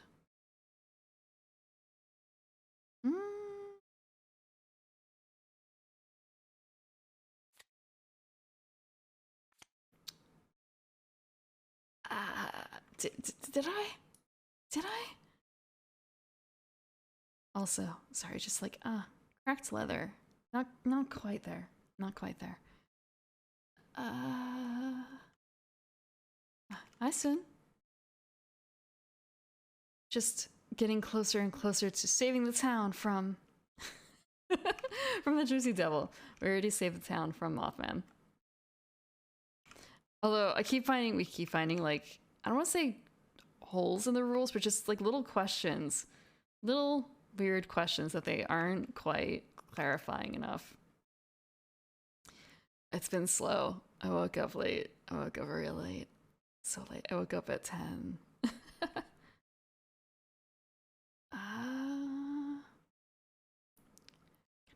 I'm bad for not remembering, like, did I just play this card or not? So I feel like I should grab another one because I can't tell if this is like the actual most recent one or not.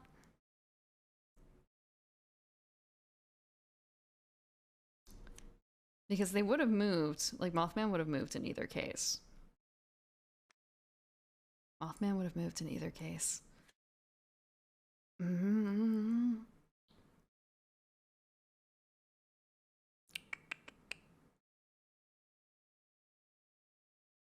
I suppose the question is, do I remember putting any items down recently? And I guess I do.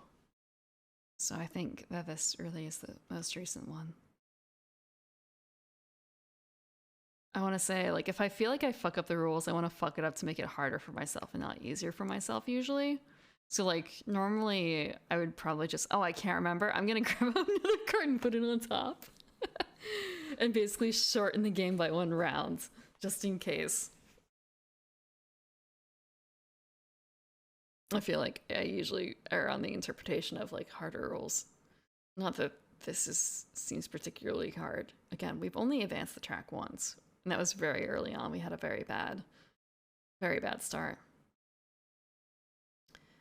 And again, there's no Mothman here to play, so like nothing happens.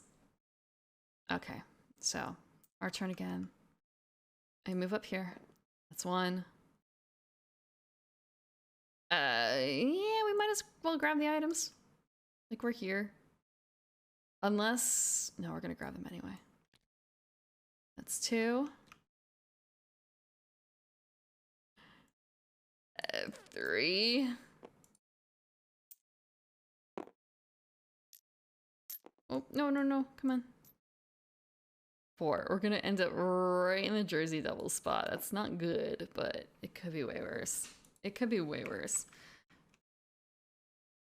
It could be so much worse. So, I suppose we'll just have to see. Do we get lucky? I guess we kind of do. Oh, but he attacks for 3. Oh, well, I have tons of items. It'll be fine. Diner. Go in the diner. Goat in the diner. Pocket knife in the general store. Where's the... Okay, it's over here. And... I go to the mansion.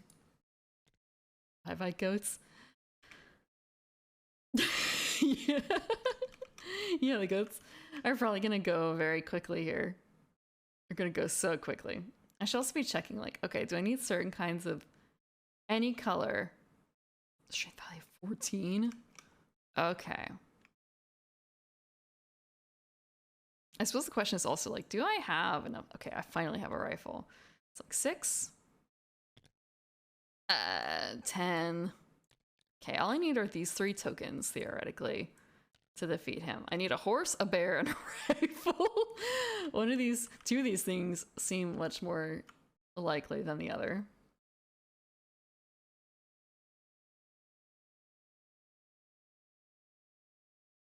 Okay.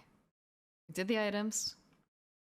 All I have to worry about now is 3 for attack. I think this is the first time I've actually rolled 3. This is not a shuffle, but this is a shuffle. Spicy. Okay. Just before I deal with the like attacks, I'm going to make sure that there's not something funky in the power. When this power is rolled, swap. Oh my god. Oh my god. He's resetting. We don't have time for this shit. Unused. We need to swap one of the face-up tokens with an unused face-down token.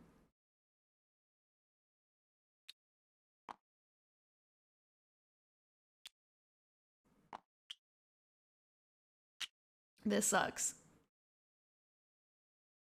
Okay. And now we discard 2 items. We're going to discard the pocket knife and the flashlight. So that was a mistake on my part.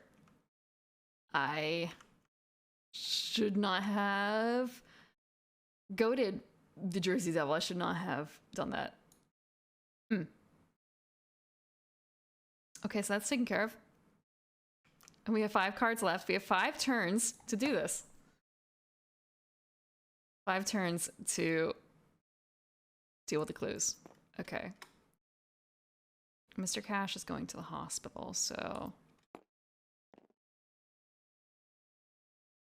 I'm just going to actually...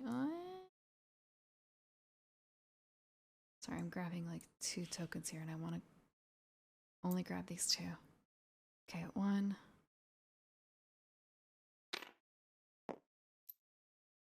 Okay, 1. 2, because of my scout ability.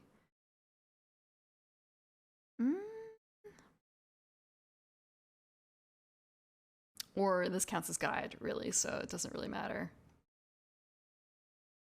He's gone. He's safe. We get a perk. The perk is Chopper Lift. Place an investigator at any location. Excellent. How many clue tokens are there anyway? There are only 3 left. Okay. I'm going to also assume that with this, if no unused tokens remain, like, because the flowers have been already turned, they don't get placed back. Because there's a chance of not having any tokens remaining. So we got the perk. Now we get to flip a token. It's a jacket.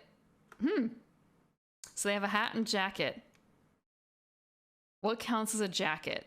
What is a jacket, really? Like, I guess he's not wearing a jacket. She's wearing a jacket, sort of? Like, it's a lab coat. Does that count? He's wearing a sweater? He's wearing a shirt. She's, I think, wearing a jacket? That's a jacket. That's not a jacket. That's not a jacket. So yeah, like, what is a jacket? What is a jacket?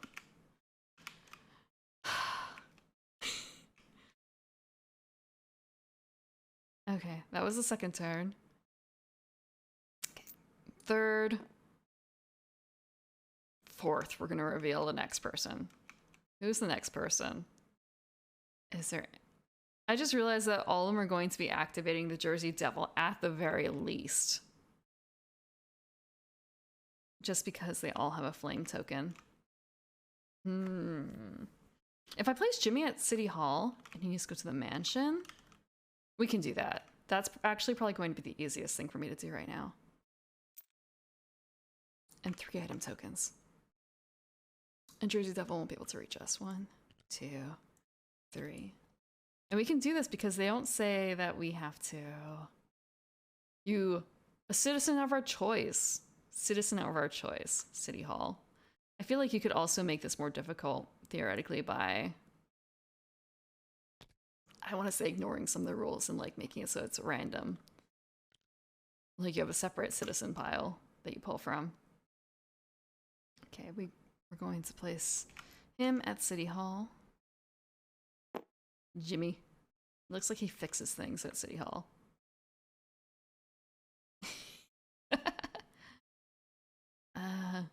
Actually, just looking at it, it's kind of a, I think I know some humans that look like that. I think I know some humans who look like that. Okay. They move 1, attack 1, but there's no way he can get to City Hall this quickly. So he's gonna move over here. Take this tact. Because either which way, like if it moves down here, I'm just gonna move north.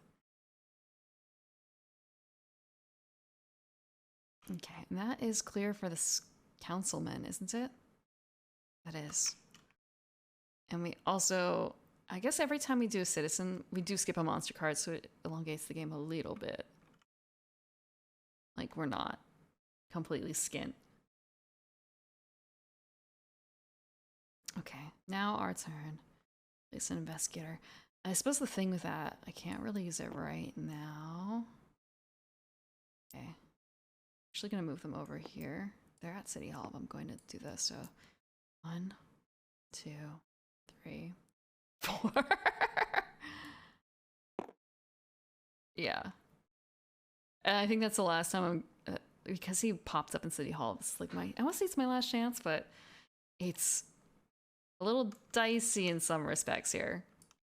Like I won't be able to pull that kind of easy move off again.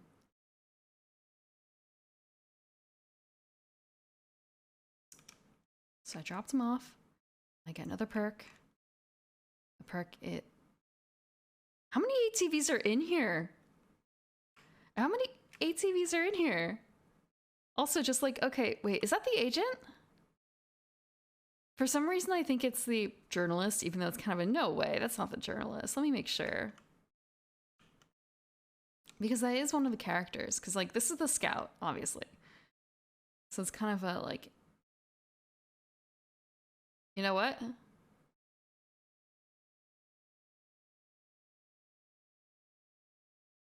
It really could be either, honestly. I feel like it could be either the journalist or the... Because they're dressed so similarly. Except, I guess, like, if you... Well, yeah, the thing is with the angle and everything.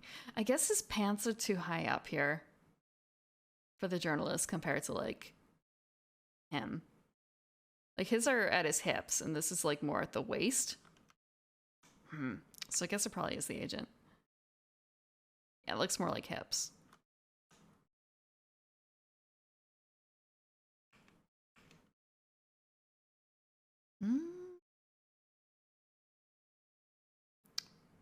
It's the agent. The reporter looks... I would think so, too, but you can't really get a whole lot of detail on the face. All you can really tell is that, like, they're in a suit. And they have black hair.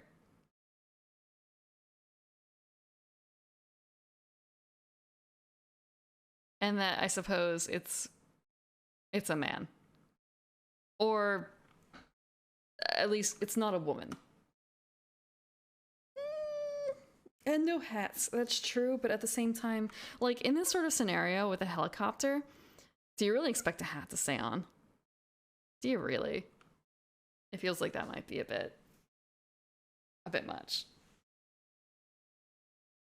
Like, isn't that one of the stereotypes? Like, the hat goes flying off because of the wind from the helicopter? Or you have to hold it on. Hello, Krabby. How are you? Thank you for the follow a few days ago. I don't know if I was on at that time. Let's see.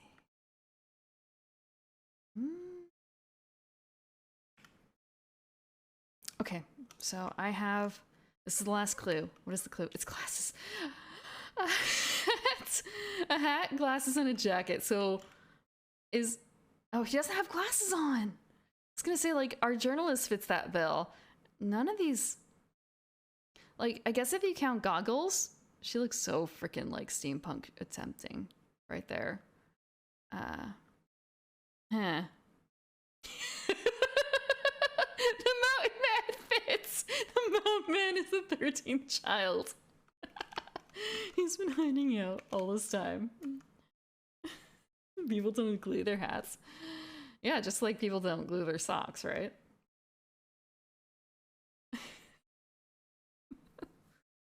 Oh, that's fine, that's fine. I don't know how people will find me either. Except, like, I want to say, like, how many other people are streaming in the board game category right now? For real, let me check real quick. Am I the only one? Am I the only one streaming on the board game category? I feel like I actually am not, simply because I feel like there's probably groups that have, like, replays on. There's probably groups that have replays on.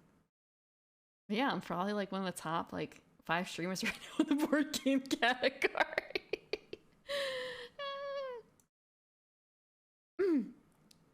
And that's because this game doesn't have a category. Sometimes it's really a question, like, I'm playing a really niche board game and I could be the only person in that category, but who's really gonna look up, like, Wingspan or Root? Do I just put it in board games instead? Where, hey, at least there's, like, 3 other people there. Thanks to a raid. That's possible. That's possible. Sorry, I'm just looking at the front page of Twitch and there's a band's playing on Live Nation with, like, a blow up horse going around, and all I can think of is Witcher. Not quite. Not quite. Where is board games? Where's board games? That's a category.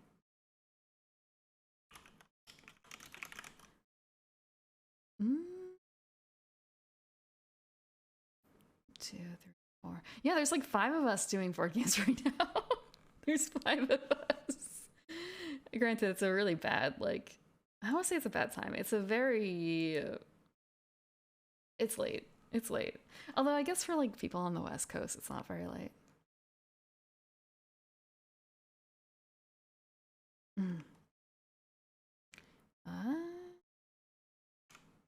So, we need to look at the portraits to find someone who's wearing a coat, a hat, and glasses. I'm going to actually pop out the... Can I close it? I can close it. We're going to close this so we can get a better look. I'm going to move this off because they say, like, hey, put them on top. It's kind of a... But you literally need to be able to see the card art to do this. You need to see if there are flowers anywhere. How dumb is that? Okay.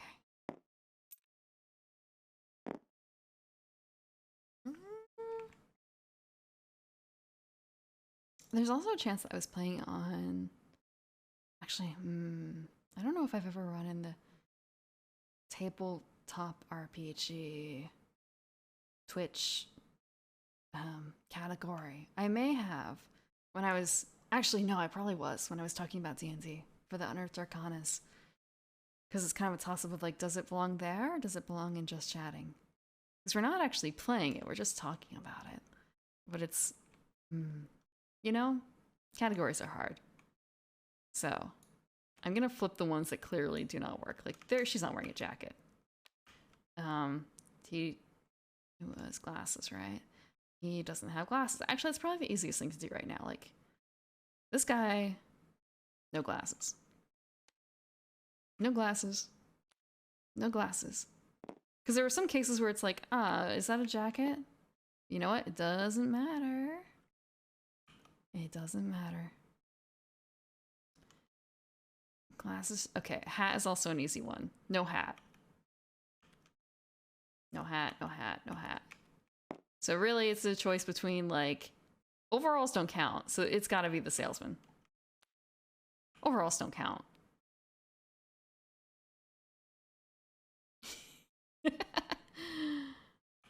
That's my process of elimination. I'm gonna flip them all back over just in case. Like maybe I missed something, but it's pretty clear. It has to be the salesman. So now I'm popping back this open. There's really no one in a plot. Yeah, because no one had glasses except for the Mothman.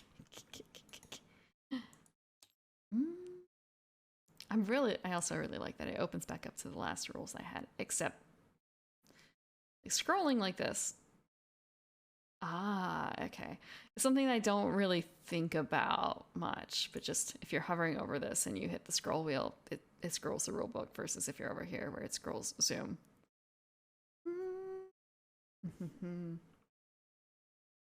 Okay, we have one citizen.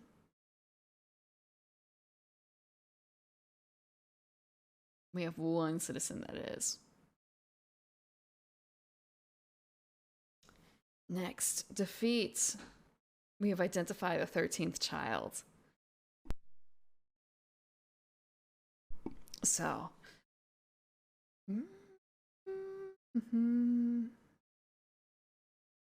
We only care about the starting location. The starting location for the salesman was the motel. Wait a second, wasn't that where? Start. He was at town center. Mothman started at the hotel. Suspicious.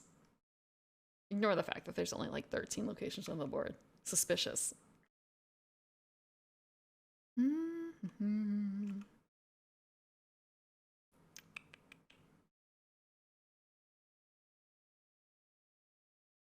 So we have to do it there.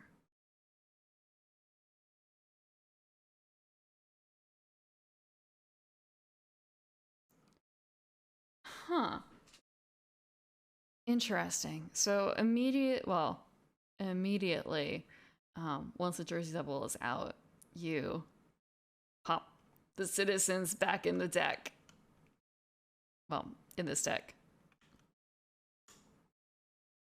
So I guess now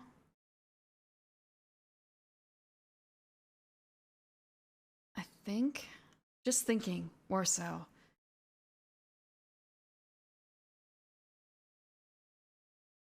We got him to the mansion, and was that the end of my turn? Was that the end of my turn?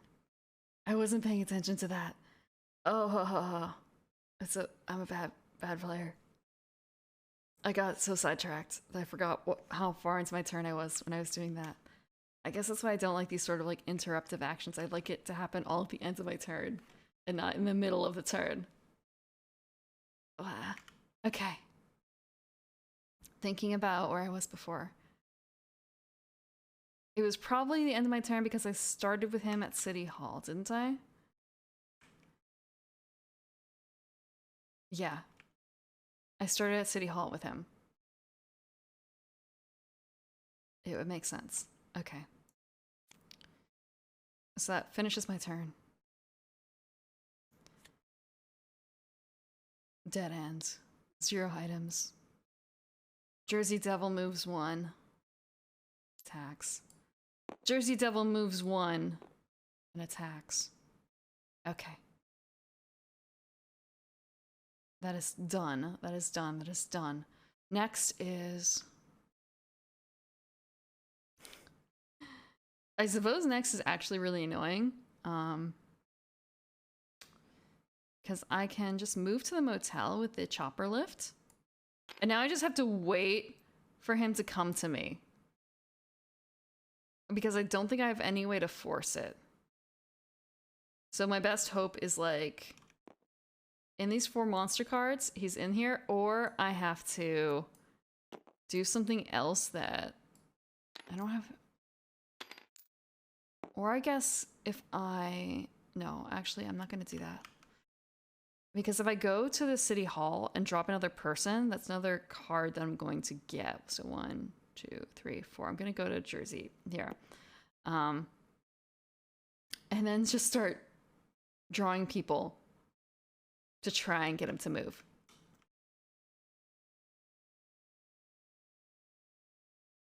Also, I guess because, like, I'm gonna start flipping the people I've already dealt with. So I've successfully saved 4 people. I guess this is the awkward thing about, like, the end game, or, like, real close to the end game, where we're running against the clock.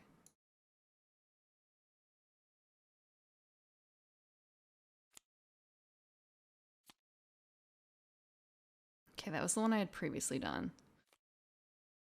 Mothman. Like, here, there's no movement for him. There's just 2 items.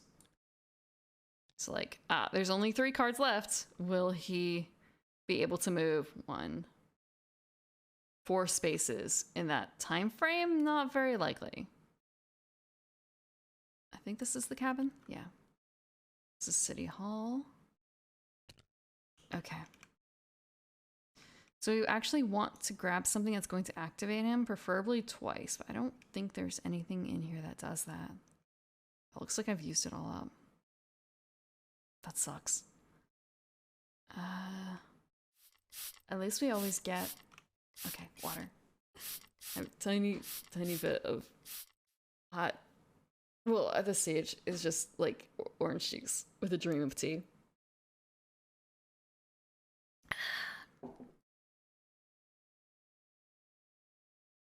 Yeah, just a dream of tea. I suppose it's all about how many items I want. Oh, you know what? I haven't used his card yet. We're going to put him down at the motel. We're gonna put him down at the motel. Because he triggers him twice.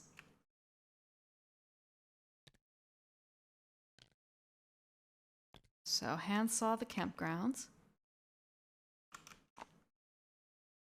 And the map at the gas station.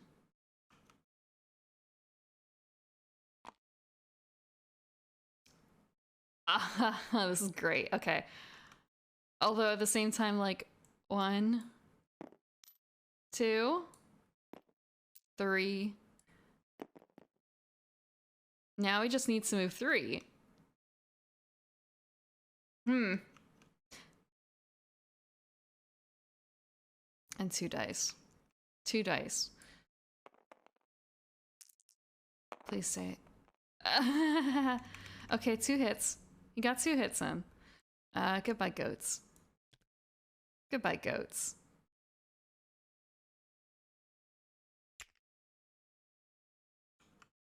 He's a little closer than he was before. A little closer. And he starts, and he wants to go to the tavern. But again, I'm not playing to that. I'm playing to what I need to do here. So if I grab these 2 items...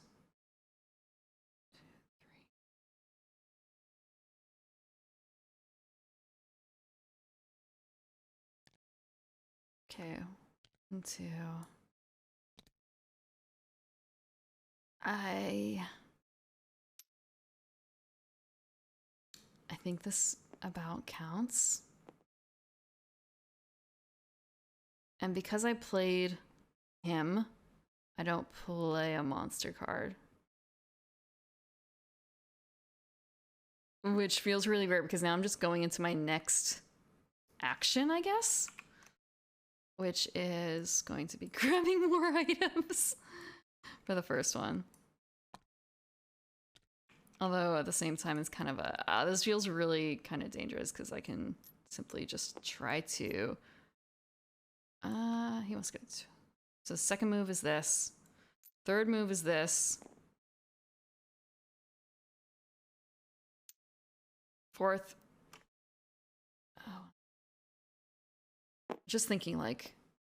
1, 2, 3... versus 1, 2... I'm gonna move him back here real quick to think about this. Because usually when there's a tie, they prefer investigators for movement. So it's more of a case of if I do this, tavern is all the way over there.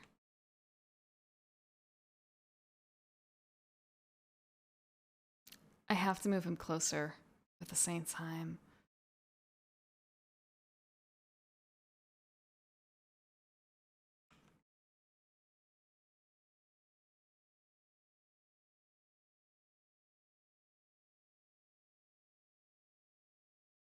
Okay, I can do it next turn. And then it's gonna be really like down to the wire. Will I get it done in time? No items. Jersey Devil moves. 3. And just to make sure, like when there's a tie. Oh shit. It's not actually a tie right now because I fucked up.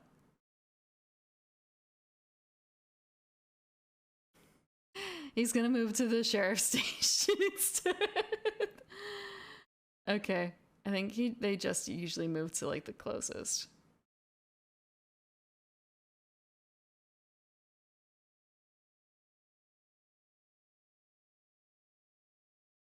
Yeah, so he's just actually gonna move straight to the sheriff's station because that's closer. And he's gonna fucking wipe him. He's gonna fucking wipe him. Terror track moves up. That was my bad. I can't count. And that's the Jersey Devil. And there's 2 cards left. Next is my turn, and now it's kind of a case of my entire world has gone crumbling down.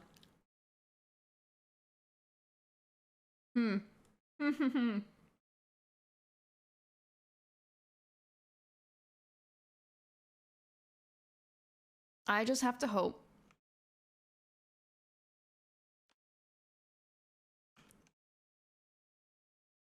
Actually, this is really stupid. What I could do is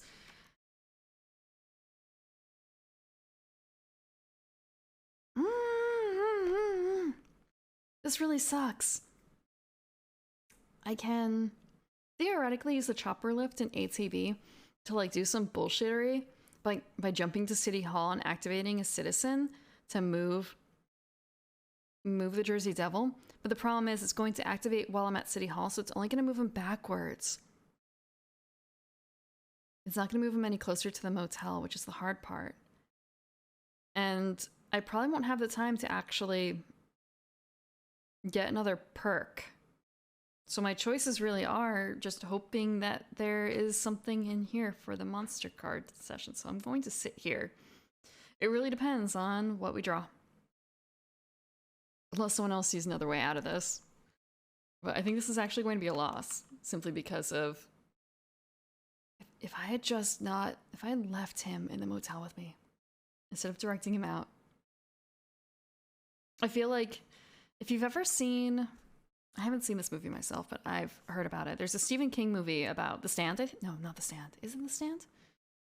Where there's basically, apocalypse outside, zombies, something or other, and there's families huddled together. A man with his son is the protagonist group, and there's a woman who is like, I'm going to go outside to find the police, blah blah blah, and she walks the fuck out of like the grocery store or whatever they're holed up in.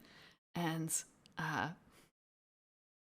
guess in the movie there's a section where, or at the very end, the father has to make a difficult choice, and he ends up shooting his kid because he doesn't want his kid to end up dying to whatever is outside. The monsters out there. Mercy killing. And he has no bullets left for himself, so he goes to walk out to get eaten by the creatures, only to find that the police have actually fucking arrived thanks to that one fucking Karen. And he didn't need to do what he previously did after all. And I'm just thinking, I'm sitting here like, wow, I fucking killed that character all because I was trying to save them. And I miscalculated a little bit. And now I'm going to lose. Was that The Stand, though? I don't normally watch Stephen King films. I have read some of the books, Is it The Stand?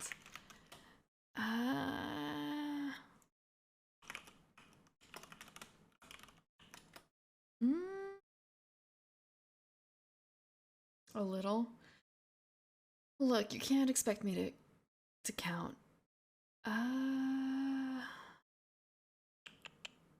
No, it's not The Stand. The Stand is something completely different.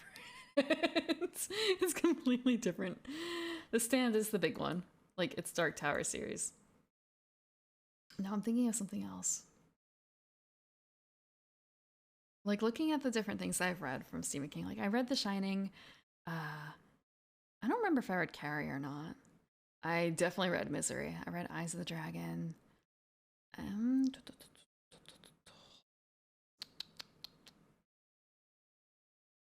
I wanted to read From a Buick 8. I don't actually know if it's any good. But I kept seeing it.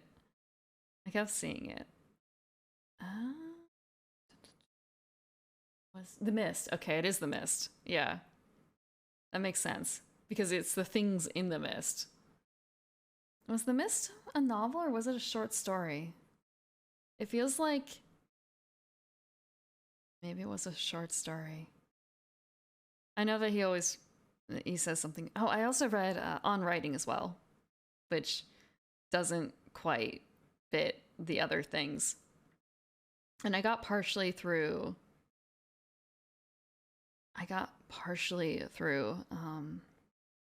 his 14 stories. That's not the name of it. It's not the name of it. There was very specifically, I should look at the like short fiction area or bibliography. Where is it? It's not Dark Tower. It's not any of this. It was a collection of short stories, and the name was Everything's Eventual, I believe. Is that even in here?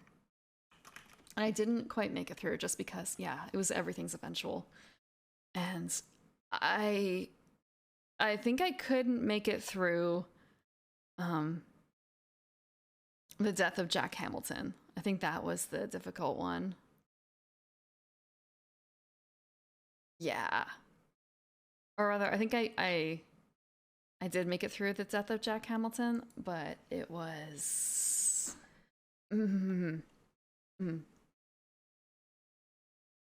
That was the one that left the biggest impact. I don't want to say like in a bad way, like he gets, it's very evocative and very depressing. It is horrifically depressing. And it's not like, it's not a horror story.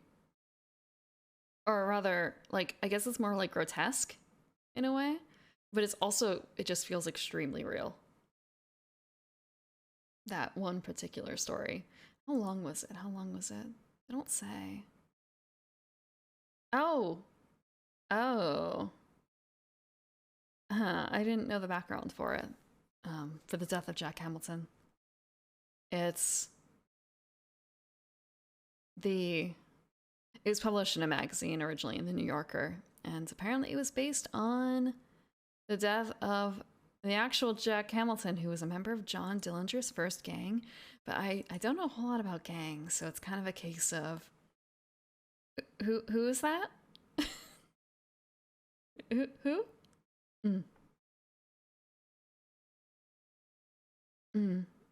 I guess he was a famous Great Depression gangster. But yeah. I guess if you want to slip into some depression, read The Death of Jack Hamilton. Well, let's see. I've been meaning to go back and pick up the book and see Everything's Eventual. That is one of the things I kind of want to read on stream, but at the same time, like, I definitely know I cannot read The Death of Jack Hamilton again. I just have to refresh myself on the other stories in there, and I know I didn't make it all the way through again. But I also probably have to actually find a copy of the book. Although maybe if I just... Maybe if I go in the morning to the library when they're open, I can do it. It feels really like, show up at show up at 9 a.m. to the library. No one does that. No one does that. But if that's going to be the time I'm awake. If that's going to be the time I'm awake. Okay. I am delaying the inevitable here. Reading streams. I feel really bad about missing out on, like, I've been saying I'm going to read Carmilla, and yet I've just been so, like, sleepy out of it. And, like, putting myself to sleep in my own stream. What is that about? Okay. Jersey Devil. We got lucky. So the bait shop gets some poison. Cemetery gets a wolf.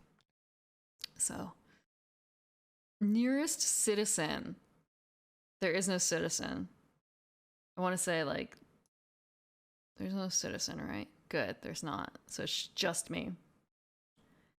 Which means that he moves to me and he attacks for 2.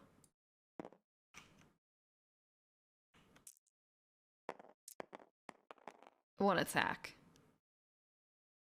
We're going to get rid of the binoculars. I just actually want to double check, like, for items. For being attacked. You don't need to... Okay. They don't even specify, like, oh, you need this color icon to deal with it. I guess I understand in, like, a full game, it might be a bit more difficult to deal with that, but for, like, a solo game, I just have so many items now. The book isn't going anywhere? You would think that, but sometimes it can be very hard to find certain older pieces of content, unless, like, I guess old Amazon was really good for that. Like, there's a book, and it's out of print, and it's been out of print for a while, and it's one of those kind of books, like, why would people save it at the time? So people would put up, like, library copies and stuff like that if they're out of rotation on Amazon. So finding books that way was nice, but I don't know how often that happens anymore necessarily. Like, I guess there must still be sellers who are doing that, especially libraries, actually. But you'd be surprised how hard it is to find certain types of media. I remember a few years ago, I was trying to show someone a movie, and it was unavailable for rental online. You couldn't buy it in local stores. Could not, I think, unless I wanted to pay like 20 or 30 bucks online ordering, I couldn't get it there either. I ended up having to rent it from a library system in Virginia. And even the librarian who was helping me was kind of like, there's no reason this should be so hard to find. It was a 2006, like, it was not an unpopular, I don't want to call it romantic comedy, but like teenage comedy. It was not an unpopular teenage comedy. It should not be that hard to find.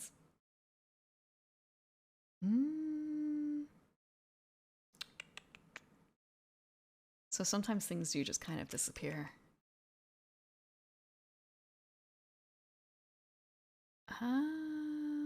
But then again, thinking about all the things I've found that I didn't know existed thanks to the internet.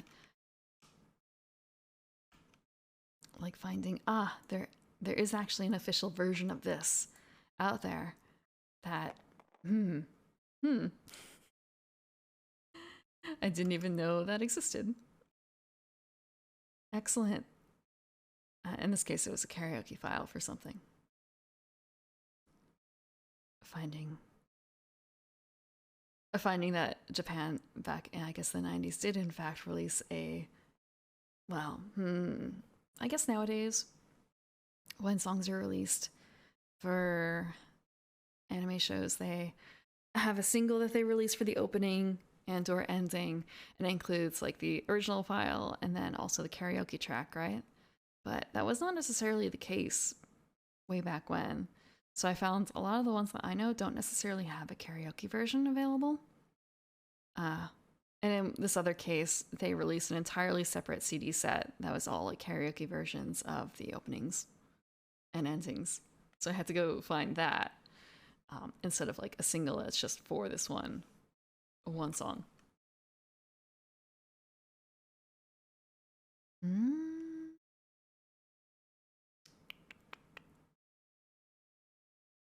So he attacked. Now it's my turn. Now it is my turn. We have one card left. You can't even hover over it. There's nothing. It's not a stack. It's a single card. Okay. Game over almost. Game over. So we are at the motel, which was the starting location. Any color items up to 14. We have 6 rifle, bear, 10, 14 horse. Riding in with the horse up to the motel. Bear alongside me with a rifle. It's a really bad thing, actually, just thinking like I'm probably gonna accidentally shoot the horse, but we can defeat the Jersey Devil with this combination.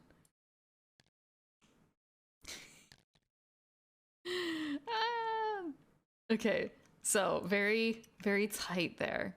Very tight. I can see why. I want to say the complexity isn't terrible. It's just the slight amount of luck involved here. It would have been a little simpler if I hadn't gotten a little smart about it and thought that, you know, I didn't really think about the power quite as much. Knowing this now, I just want to take a double look at Bigfoot. Bigfoot, Bigfoot, Bigfoot. Okay. Since he is the proverbial star of American cryptids, isn't he? He's not a trope namer, but man, he's popular. Okay. So for setup for Bigfoot, you put it at the cabin. And the overlay on the high school. What does the overlay say? Bigfoot. Advance. Discard tokens. Either slide the tiles equal to strength of item or swap 2 tiles. I guess that's going to make more sense later. Turn the 5 square Bigfoot photo tokens face down, shuffle them, and place them on the squares indicated. I'm gonna really quickly just like, how would this work? Also, just realizing like, there's a the skull token peeking out there. Okay. So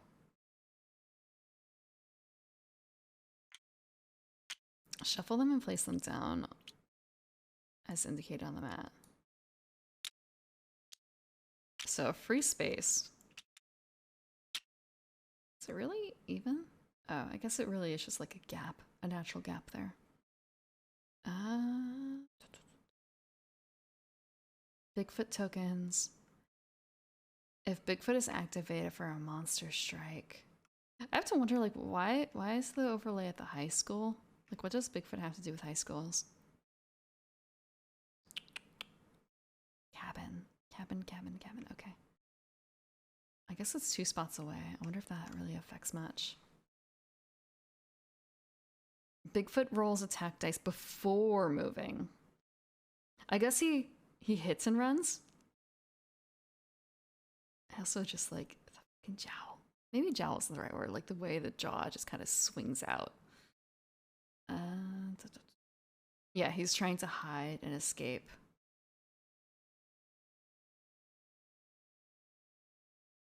If there are investigators in his location, he does not roll dice.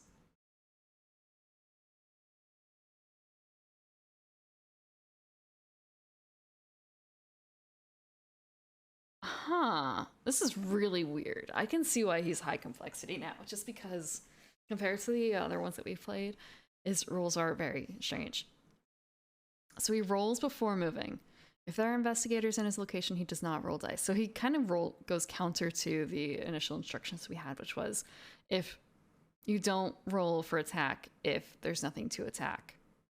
But then again, for Bigfoot, he's not rolling to attack, he's rolling for his power. Okay, I don't actually have any water, so I'm going to actually be right back to grab some water.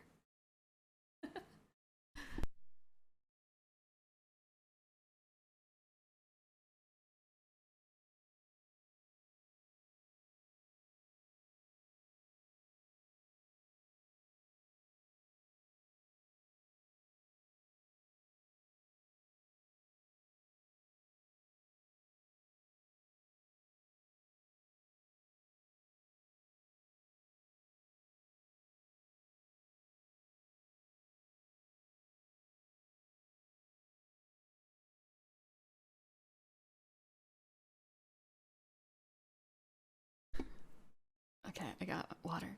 Thank you. Ugh. Okay, water. Feels a little strange to be drinking water after all that orange juice.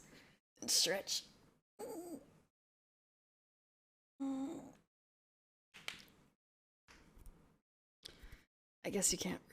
It cracked, but you can't really hear it. It's the hands, it's not the feet. Okay, stretch done. Thank you. Thank you for lurking too. Let's see. It's a Bigfoot. Only rolls when there are no investigators there.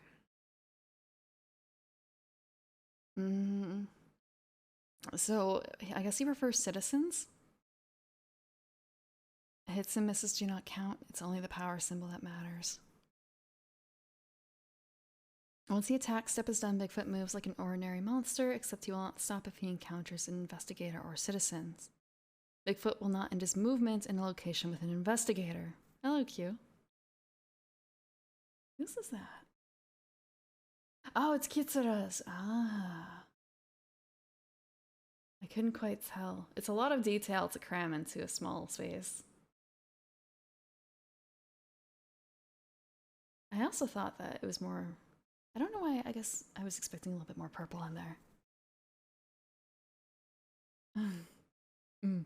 Icon design when it's very small is hard. Yeah, it is very cute. When you shrink it down to like, what is that, 32 by 32? I'll be gracious and say like maybe it's 64 by 64. Icons can get very hard to read. It takes like a lot of... I would say it takes a lot of thought because like I feel like it's not that hard necessarily. You just have to think a little bit about like emphasis points, I guess.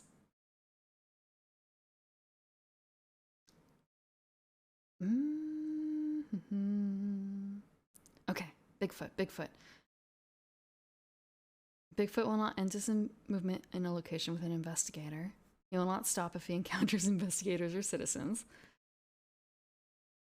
If Bigfoot encounters an investigator in a location, add +1 to its movements. As Bigfoot leaves and moves through locations, place a footprint token on each location. If you run out of footprint tokens to place, remove the furthest token and move it to the new location. The active player decides which is furthest. It is possible for multiple footprints to be in the same location.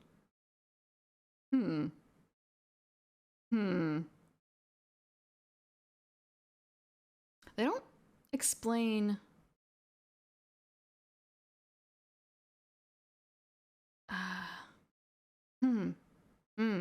Just kind of like he's moving close to people. Or like they're always moving closer to people. But at the same time, it doesn't end there. Which is, I guess, why it's the case of like there could be multiple footprints in one location. Okay, the advance. We use the pickup action to collect Bigfoot footprint tokens in order to reveal the Bigfoot photo tokens. When an investigator collects a footprint, they use it to immediately to reveal one of the photos tokens on the Bigfoot monster map. Place the footprint token next to the monster map to use on Bigfoot's next movement. Let's move back here. Sorry, just looking at the ground. It's always weird that it's like actually floating above the ground by a bit. But also for some reason I was expecting like bones. Maybe a skull down there. Blech. Okay. Mm-hmm. Pick up action to collect, right. So we would reveal one of the... My fucking god. I don't know what I was expecting.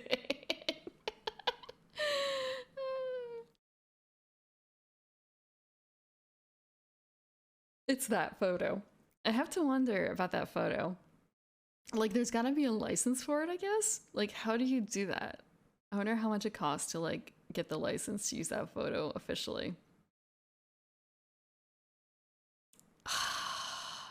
I should have known based on, like, the backgrounds. I should have known. I don't know why I didn't notice earlier.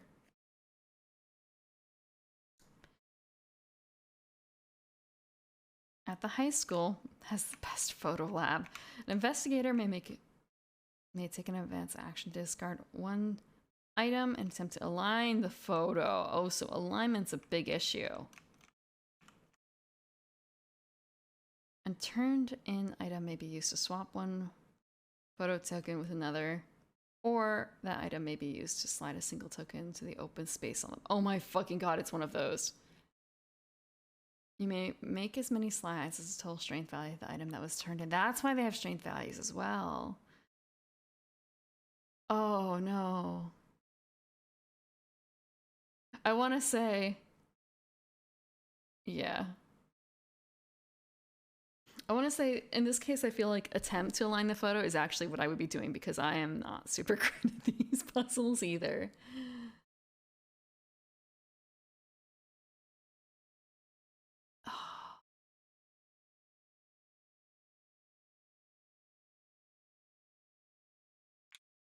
So in the case of like the sliding, it would be like, you could slide it down to the free space. Okay. Oh, nope, that was not my... That was not my intention. I meant to do this. Actually, I should say, is this even... No, it looks like they kind of touched up the photo. Maybe they made their own version of it. They made their own version. So it's kind of like, so sliding.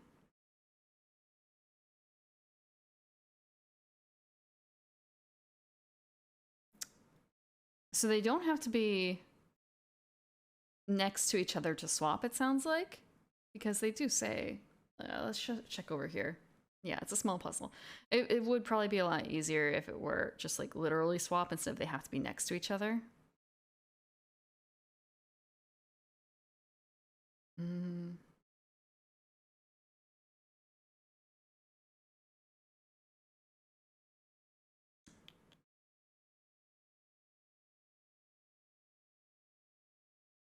Okay, you can, like looking at this, you can theoretically swap things that are not touching. But still, I guess if you don't know how the puzzle looks, it's kind of, I want to say worrisome. Like, how does the puzzle actually look? Real quick, we're gonna do a mini puzzle. So we could theoretically do it in like 2 swaps with the setup that we got, knowing how it's supposed to look.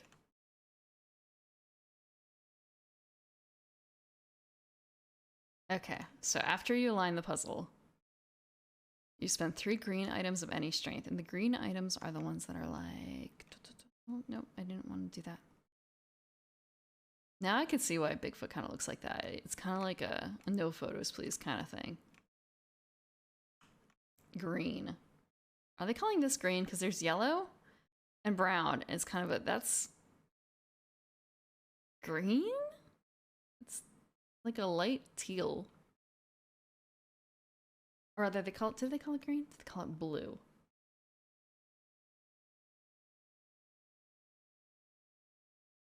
Yeah, they called it green. It's... yeah. It's a little too blue for me. Like, this is closer to green.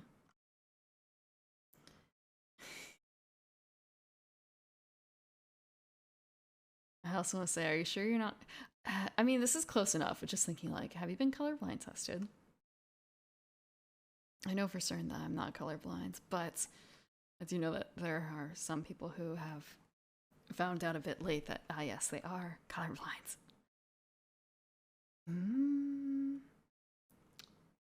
I mean, you can cover it up as well pretty well.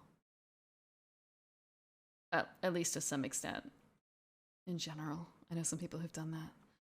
They work in fields that are, I don't want to say it's important to not be colorblind. It's not like it's a life or death situation to not be colorblind, but if you work in certain art fields, like it's not helpful to be colorblind, it hurts.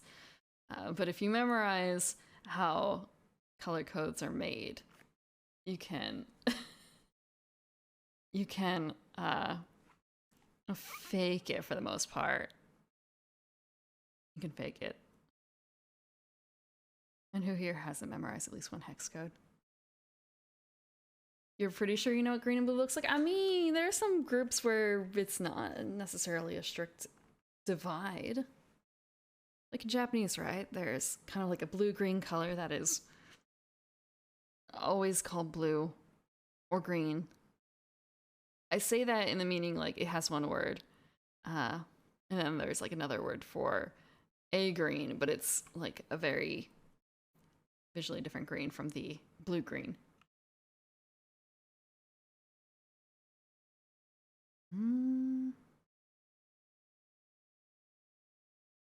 But yeah, there's a lot of like, I guess, boundary colors that are very strange. I know many, many years ago, someone did a color study. Not like a official thing. It was for fun, I should say. And they found that there were a lot of colors that were in like that kind of green area that people were just kind of like, this, how do you define this as different from this other green that you just showed me? They're so similar. There can't be that many words for like, this looks like puke green or pea green or something like that. I think it was the XKCD guy who did that study. And really that there was not a huge amount of difference between how the genders label color after all. But yeah, there's definitely a lot of boundary colors where it's very questionable. Is it blue? Is it purple? What exactly is pink? What is the boundary of green versus blue? How about, I want to say like, when does mustard happen?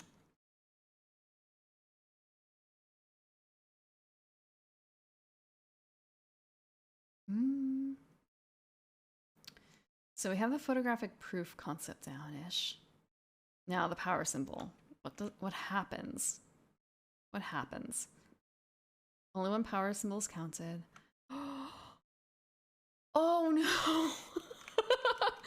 You moved the terror track up one. Oh. That is terrible. So Bigfoot isn't doing anything. He's not attacking anyone. He's just chilling and running around in town and like slowly ramping up the terror by simply existing. This poor dude. Bigfoot.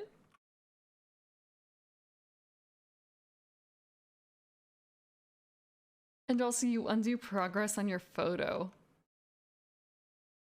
Oh. Oh. I can see why this is a bit difficult now. Okay. I think it would be fun to play with Bigfoot next time I play this game.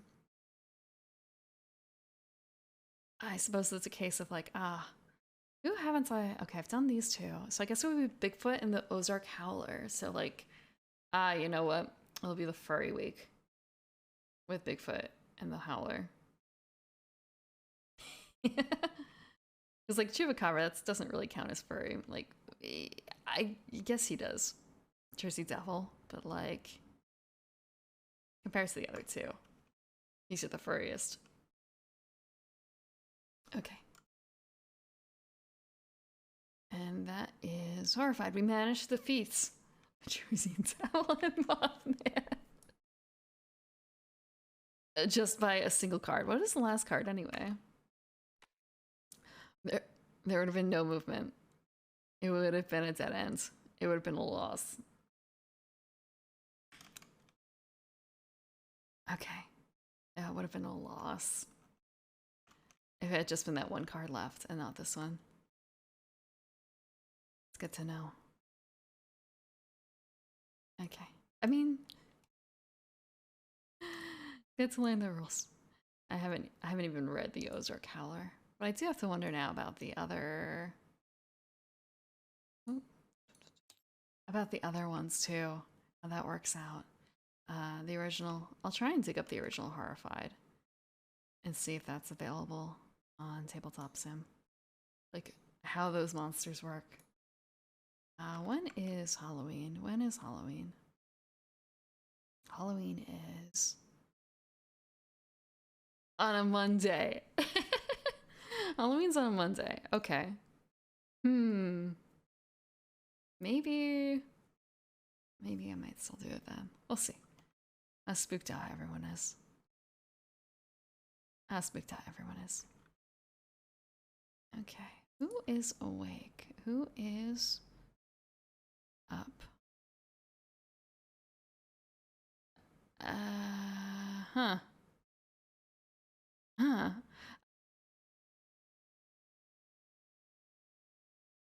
There's Callie. Callie is up. What is she doing? What is she doing also? Okay. Making sure that I am not doing something. Okay, she's only been up for a little bit and she tends to stream long. She's playing Castlevania. Oh, and she has her new Halloween costume. Ooh, let's go see. Where is it?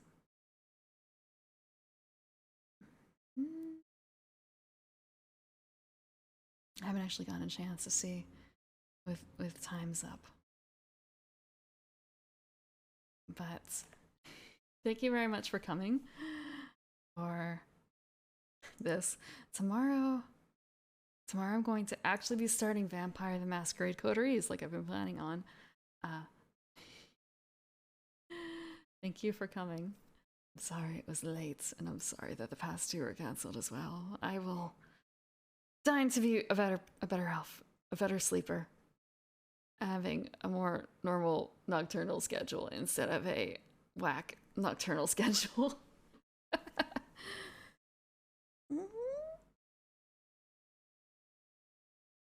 And Saturday I am planning on playing a game of Parsley. I ran a test game last Tuesday, so it's a tabletop RPG. If you've ever done like the old school like 70s, 80s parsers, text adventures, it's going to be like that, except you guys are the players. I'm the computer. Beep, boop, beep.